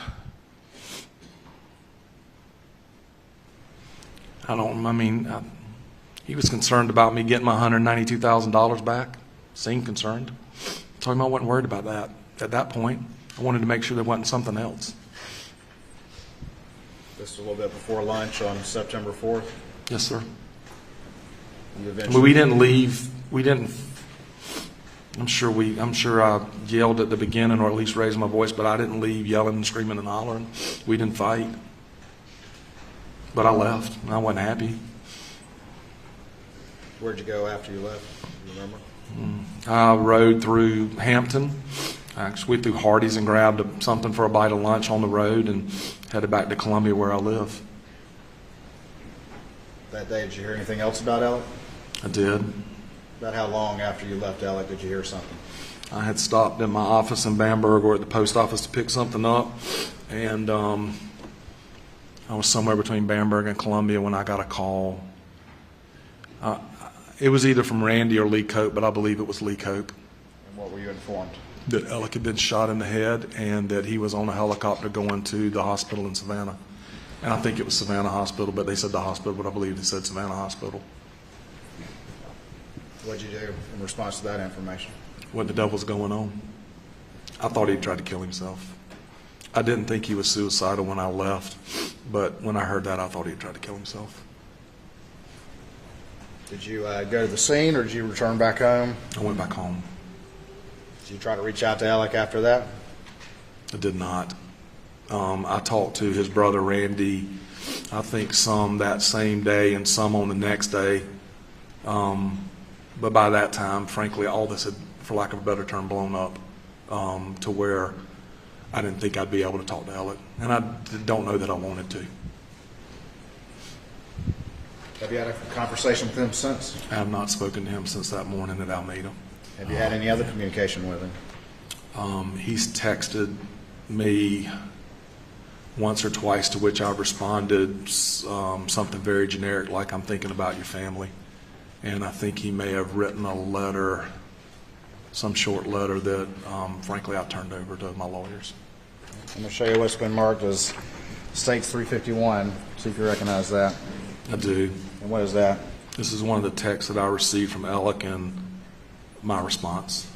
Okay. Is that a number you previously had recognized being Alex? I don't know if I'd ever seen that number before, but it's not the normal cell phone number that I would have used to contact him or he to contact me. The allegations of the sometimes Alec he'd tell me he was calling me from hired a a hitman phone to in his kill him. car. Sometimes it would be a number kill I didn't himself. recognize.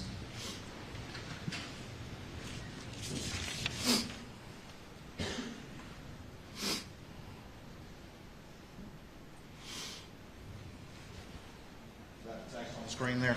Yes, sir. Does it say, "So sorry for all the havoc I created for you. I'd do anything to make it right"? Yes, sir.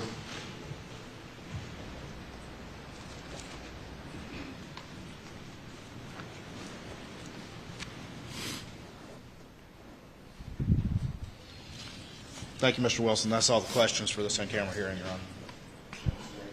By the defense. We have no questions, Your Honor.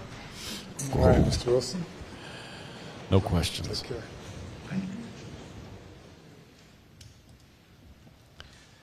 Yeah, this whole case. We started at the beginning. There's so much twists and turns and strands that go here, there, and everywhere. It is. How many more witnesses do you anticipate on this matter? There's a lot of moving parts, Your Honor. I do have a law firm witness that I would like to call on this particular matter, one of the partners. We have the Satterfield matter. There is a confession of judgment, but we can present testimony on that as well. And we have a bank witness to establish the financial condition of Alec at the time these murders happened, which was... I think that'll be important. He was burning through cash like crazy. He was out of options. The $792,000 was gone in no time at all. And I think the evidence is very compelling that for an extended period of time he had been living in a velocity of money that is just really quite stunning, and he constantly had to achieve more money to avoid the reckoning that was happening. I'm sorry, Mr. And so it will show on that particular day that on June 7th, 2021, when he's being asked about these Ferris fees, the financial condition is not good. There's not that money there. He's extremely leveraged in the debt that he has, and it will be part of a history where he is forced to do all these things that we've been showing through Ms. Seconder to stay afloat and to stay one step ahead. And for the jury to understand the reality of what he was facing, they have to understand the extent of what is being potentially exposed. They have to understand why he would be doing these things and why he was out of time. This is not the kind of case where, and I don't know if you want legal argument at this point, but... well, I asked the question. Yes, sir. I guess this is still your answer. I don't know. Yes, sir. Thank you. Thank you, Judge. Love this case. So anyway, this is the kind of case where, for example, he mentions the Bose case out of the gate. The Boat case, the hearing was going to be that week. We will establish evidence that the hearing was to get access or get identification of his accounts. They've been dismissed for Once the day. that happens, that he would be unable, there would be not long before what had been going on would be exposed. And what we're talking about, and this is really how it's different from some of the other res geste and other cases that you're looking at, is it's really about the fear of what is about to be exposed. And what we're talking about, again, is a decade of malfeasance and misappropriation that ultimately would result in the charges that it's resulted in, as well as loss of his livelihood and loss of his law degree. And that's the real fear that was there. And when we look at June 7th in particular, at that point in time, he's out of options. We've heard from Ms. Sechinger that in the past, if he'd been able to pay that money or repay that money, then he could always kick that can down the road. But on this particular day, the state believes we have evidence, and we believe it's a reasonable inference from those evidence that he was out of options. But for the jury to really understand what's going on, they have to understand the full picture of what this man has been doing and what he's been trying to hide. And frankly, what he was able to successfully hide in the wake of these murders. The bank witnesses will also establish, relevant specifically to this particular witness and the events that you've heard about, is that one of the first things that Mr. Murdaugh did, business-related, was to secure $600,000. He got a loan from PSB, Palmetto State Banks, that wasn't even on the books. They just wired the money. Russell Lafitte wired the money, $350. He borrowed $250,000 from another person, and that's the $600 that he gave to Chris, that he used to talk Chris into telling PMPED that all $792 were back in the account. And so, again, that's one of the first things he did to stave off the inquiry that very morning, 6/7/21, was to get that money in there, and it did. It staved off the inquiry. The fact that Ms. Sechinger, there had been a number of things that had been occurring over a while, ultimately turned her attention back to Alec, it doesn't change the fact that it did effectively delay that time period and delay the ultimate detection of that. And he was able to put that money in, much as he was able to do when he stole the $125,000 from his brother, or he used the firm credit card, or what we see throughout this, throughout the extent of this financial matter. So the bank witness ultimately will establish two things. Number one, his financial condition at the time, and number two, his efforts in the wake of the murders to secure that additional money so that he could get enough back to Chris Wilson to talk him into telling the law firm that there was nothing to see here, that everything was okay. And frankly, it worked until two things happened. Number one, Ms. Sechinger started to look back at the Hirschberg matter, and then more importantly, and we have another law firm witness. Don't know what the check's up on the screen. Stand by for me, Your Honor. That found this check right here, this very one, in his office, right around that same time in early September. And at that point in time, they knew that he had been lying to them about these particular fees. And that's what caused everything to unravel. And then, just like we see, Your Honor, with what happened on June 7th, 2021, within a short period of time, the side of the road happens. And Alec immediately claims that he was the victim of a horrible attack, and everyone immediately assumes that the bad guys are back. There's a symmetry, Your Honor, between what happens on the side of the road and what happens on June 7th, because when the hounds are at the door, when Hannibal's at the gates for Alex Murdaugh, violence happens. And the same thing happened on the side of the road that happened on June 7th.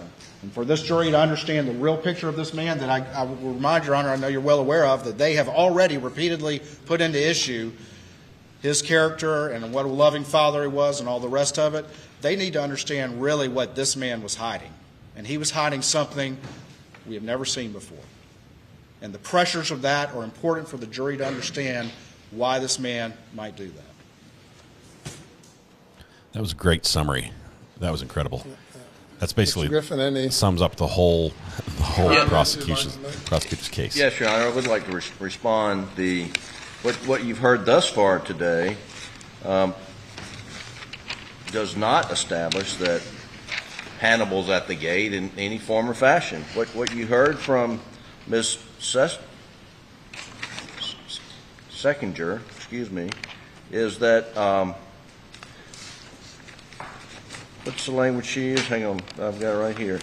Quote, there's a history of trust and brotherhood in that firm, and that some similar events have happened in the past where Alec had been overdrawn with the firm through loan checks or expense checks, and that eventually the money gets paid back and everyone goes about their merry way. I mean, I mean, that is basically what she testified to, Your Honor, and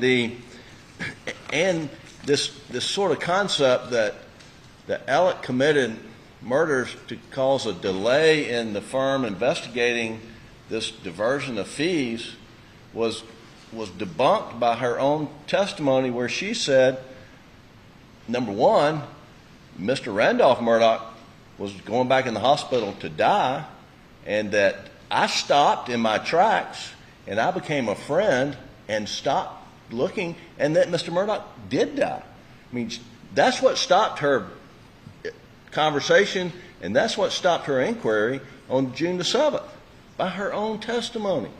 And then you go forward, and then she says she passed it off to Lee Cope. And then Lee Cope kept following up, and he communicated with Mr. Wilson. And Mr. Wilson sent an email. Alec had gotten money back into the account. And frankly, Your Honor, if this plays out, as we attach to our response, the draft transcript from the trial testimony in Russell Lafitte's case, that Mr. Murdaugh had in progress at Palmetto State Bank a loan application to get refinancing, and that Maggie's murder stopped and delayed that. And it had the complete opposite effect. He wasn't at the end of his rope. The murder of Maggie, if we have to play out this, the murder of Maggie actually caused a delay in the refinancing of the Edisto house, and it precluded getting additional loans from Moselle. And so those are the facts. And how murdering Maggie Murdaugh and murdering Paul Murdaugh eased his financial stress, it didn't. There's no financial gain, as we said. There's no life insurance. There's nothing to be gained by it. And so there's no logical connection from his, disastrous financial house and potentially having to be answer to financial misconduct within the firm, losing his law license, being criminally prosecuted. And it's all just a theory. There's no facts. It's all just a theory. But the theory is the best way out is for him to murder his wife and son and put himself bullseye in that circle that you heard about in the testimony of this case, and that he is the prime suspect number one because he's the father, he's the husband, he finds the bodies, they show up and he's holding a shotgun, and he does that to get out from under scrutiny of a $700,000 diversion of fees with a history of trust and brotherhood in that law firm. Your Honor, there is no logical connection. That trust was one way. And it does not lead to evidence of motive. And we can have more testimony, but frankly, Your Honor, it doesn't meet. And then if we go into 403 and unfair prejudice, you heard a lot of unfair prejudice here, but they opened the door for that 403 but the undue stuff. delay, confusion of the issues to the jury. They've got a whole lot more evidence about financial misconduct than they have about a murder and evidence of guilt in the murder case. They do have and a that's lot of what evidence this is all about. of financial misconduct. With regard to the list of other witnesses that Mr. Waters indicates that the state has,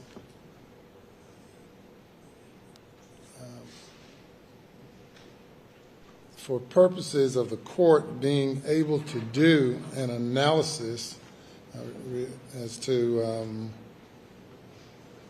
whether there's clear and convincing evidence, you have indicated with regard to some of the witnesses, some of the files, you do not or did not contest them.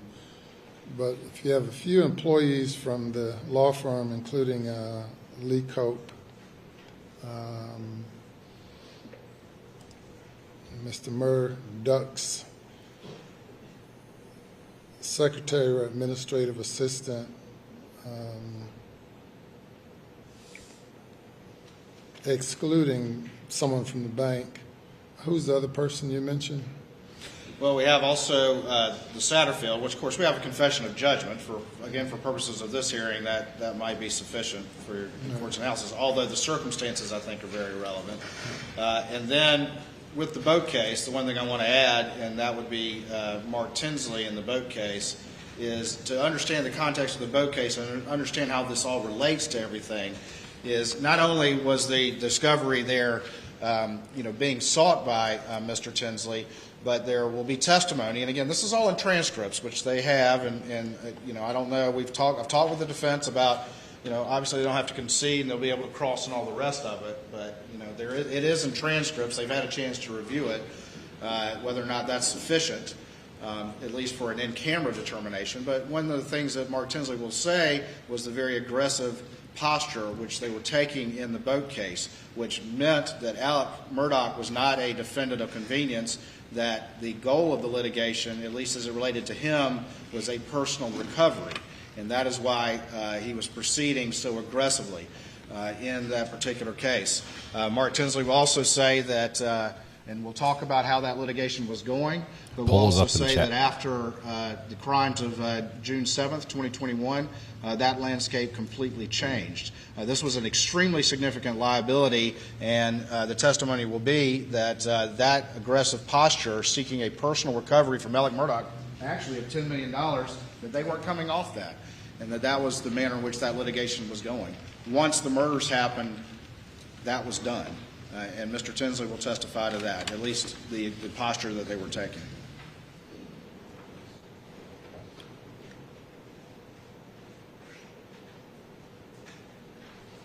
Can't put a maybe because the judge has to decide. Well, we're going to see if his voice can go up higher again. He wants to talk just one more time. Well, the court has heard sufficient amount of received sufficient amount of evidence to make a determination regarding clear and convincing evidence involving the law firm, and do not need to hear from Mr. Cope or the other witness, what's her name? Ms. Griswold, in order to make that determination of there being clear and convincing evidence.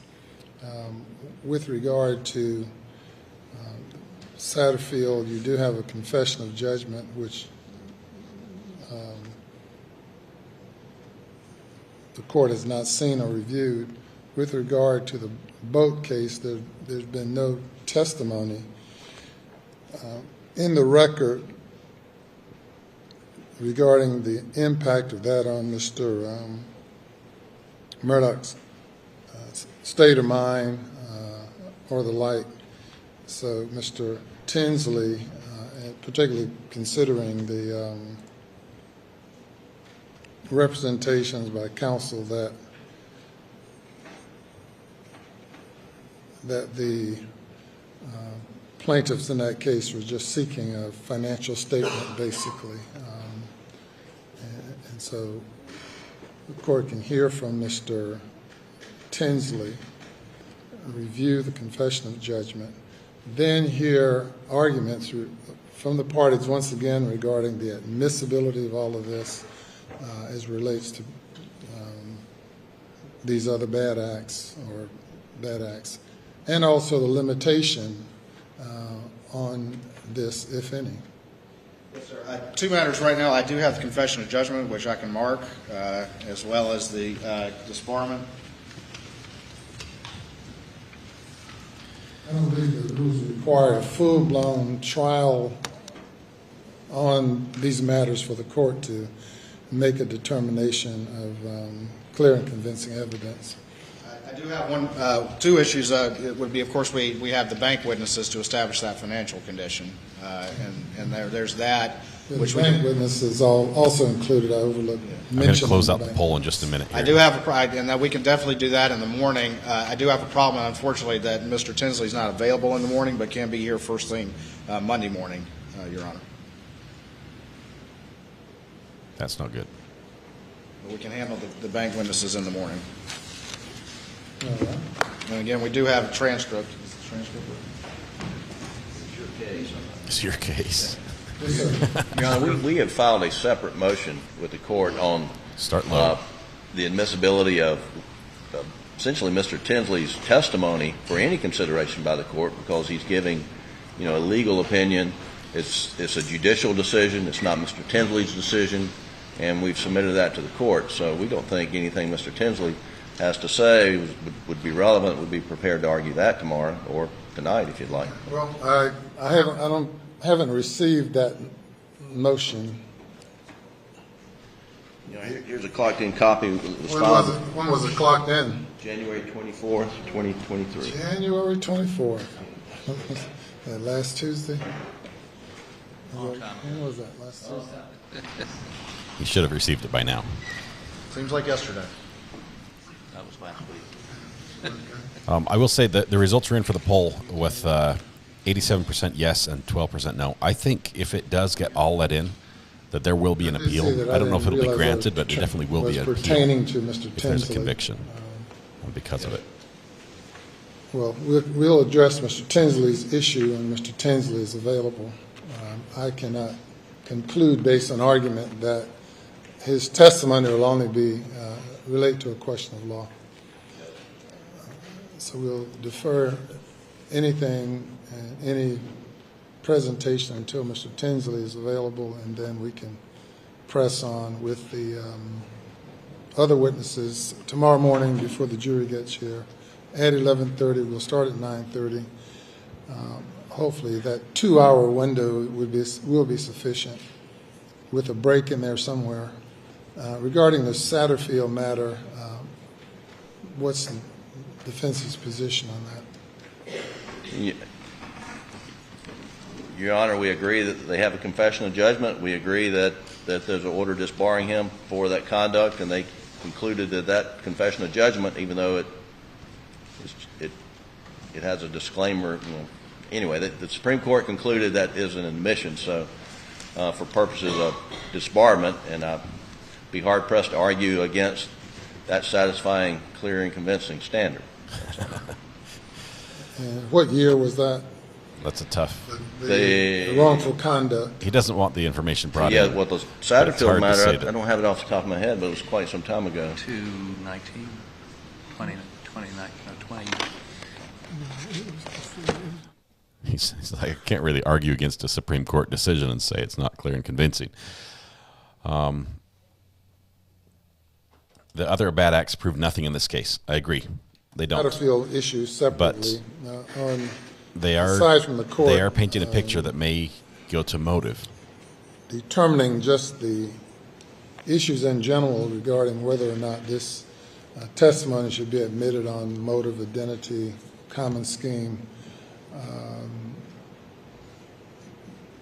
race geste.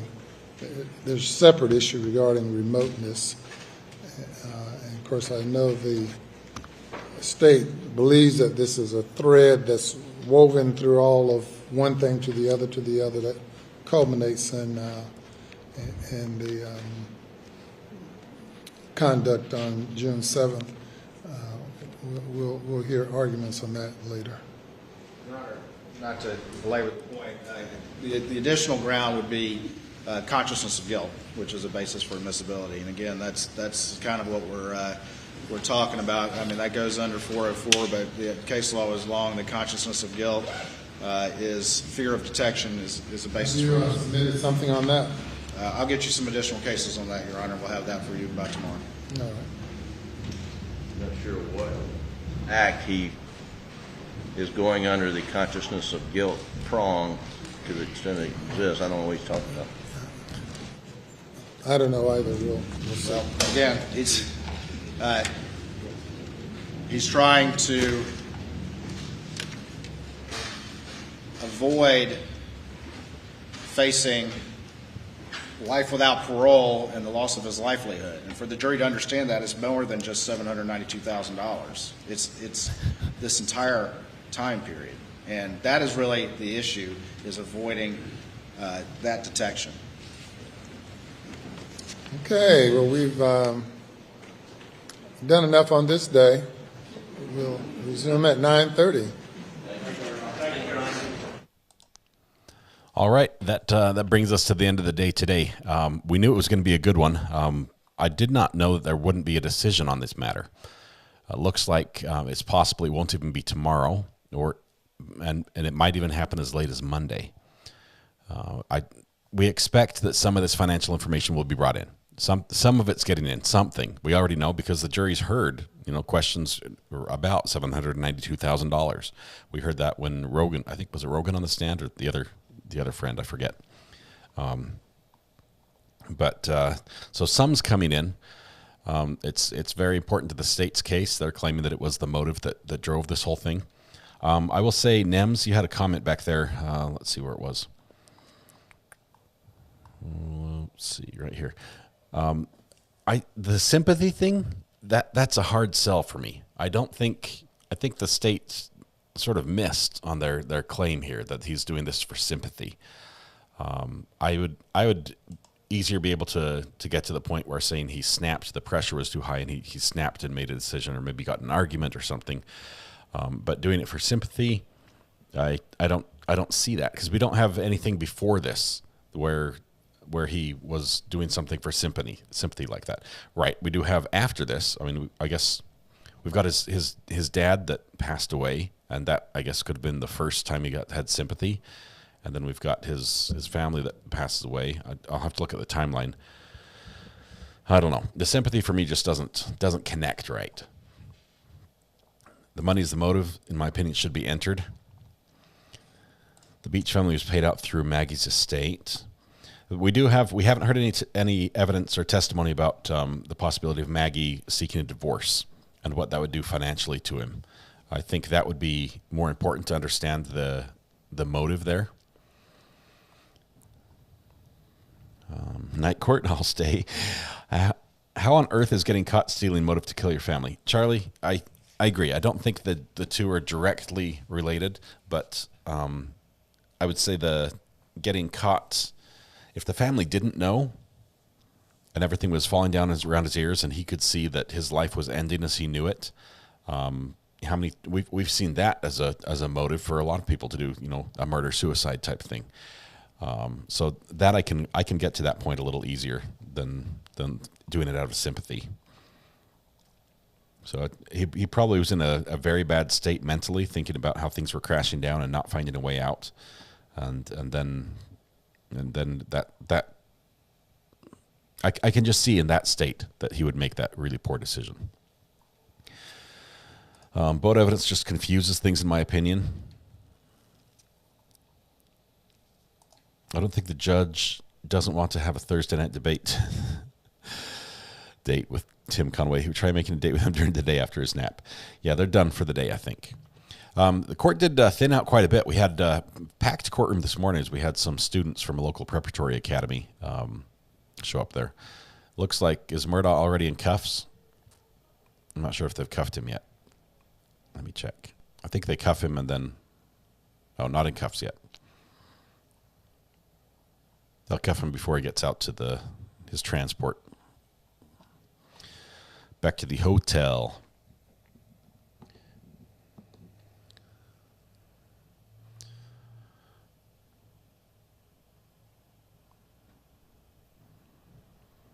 And there we go. See, now the camera can run all over the place. That's cool. We'll keep an eye on. Looks like Law and Crime might be showing some of the outdoor, waiting for him to come out through that gate, which apparently is left unlocked and open. That's not very secure.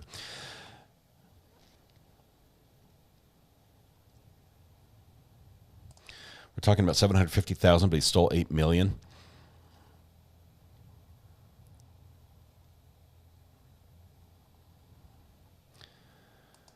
They disbarred him for that conduct. Duck needs a drink. All right, I think we're about done for the day. First of all, today's been fantastic. You guys are amazing. Thank you all for being here. We've got quite a good group. If you have a friend that would like to be here through days like today and the chat that we have here and the fun environment, I would invite you to invite them. Send a link to somebody and bring them in. Just know you're responsible for your friend's behavior and make sure that you're not that friend who invites the troll. Okay, so if you do bring someone, just help them know, let them know that this is a fun place to be. We do open, we're open to different opinions. There we go. Here's Mr. Murdaugh about to come out of the courtroom and things like that. But we just want to be polite, and sometimes once we beat a dead horse enough, we just say let's move on that one, and we'll talk about things later. Let's see. Have a good night with the little RAs and Mrs. RA. Sure will, for sure. Hopefully get some shopping done. We need some water and some pickles. How many years? Hey, Michelle, this is a great thing. A great question. The what we heard from Creighton Waters earlier today in the testimony, not in front of the jury, but in. Whoa. Wow, that was bars and tone, guys. So thank you for that, CTV Clyde, whoever that is. What we heard from Creighton Waters is that he's facing 99 counts that he can serve up to life imprisonment without parole. So apparently in South Carolina, stealing money from your clients is a serious crime that has a major penalty. If you need more legal content, when we wrap up here, before we're done, check out Matthew Harris's channel. He did drop a new video today about body language when you're not on trial, when you're not on the witness stand. And I have to watch that myself, but it was a new video today, so I can't wait to check that out. He has some good stuff. Please give his channel a subscribe and follow and comment and share and all those fun things. Tater tot casserole too. Yes, I've got to do that. My wife has made the shopping list already. I'm not sure if she included that on it. Hey guys, you should check out Recovery Addict. Thanks, Adam, for letting your friends know. I really appreciate that. Now that they know, it should boom here. I would like to grow a little bit. It would be awesome if we could double the channel size and still keep it happy and everything copacetic here. But there's a lawsuit. Yes. Sorry. Yeah. Contact Matthew Harris if you want to file a class action lawsuit against me for playing that bars and tone sound. Yes, also go over to Discord if you need more information. There's tons of stuff. There's tons of pictures and things available that we haven't been showing here as well, that I think they're putting up over there. Is RA still talking? Is sound still a thing? Are my ears bleeding? Look, I'm sorry. I really am. I do so much to get the audio at just the right level for you. It is hard work because a lot of these news stations, as long as there's sound, they call it good. I'm not that way, but so sometimes I have to boost the audio levels. I'm taking audio from one feed and video from another just so we get the color gradient right, and syncing everything up. It's a lot of work here on the back end. I mean, this desk here does not run itself. Okay? There's lots of buttons I have to push to keep everything going. But when they go ahead and just send some sound like that, or the bailiff yells or something, I just can't catch it in time. There's no way for me to peer in the future and do that. Big thanks to the mods today for keeping everything great. Thanks to the mods. Last night, apparently, I left the live stream open. I just left chat running with everyone just free will, just doing whatever they wanted. We had a few mods that stuck around. Weather Watch was one of them. Thank you very much for keeping tabs on everybody while I was gone for a meeting for a couple hours. There were still like 30 people here talking and just having a good time when I got back and was able to close it out. So thank you all. We're going to have a great day. Please, tonight when you go home, please hug the people you love. Smile at somebody. Make their day just a little bit better. And until we see each other again, which will be tomorrow morning at 9 a.m., please stay safe. Bring a friend next time. Have some fun. Like, share, and subscribe. It's all free on that side. So thank you very much. You guys are all amazing. This is the best place on the internet to watch true crime. Let people know that. Bring a friend. It's going to be fun. We'll see you guys tomorrow for more of the Murdaugh trial. Stay safe, guys. See you.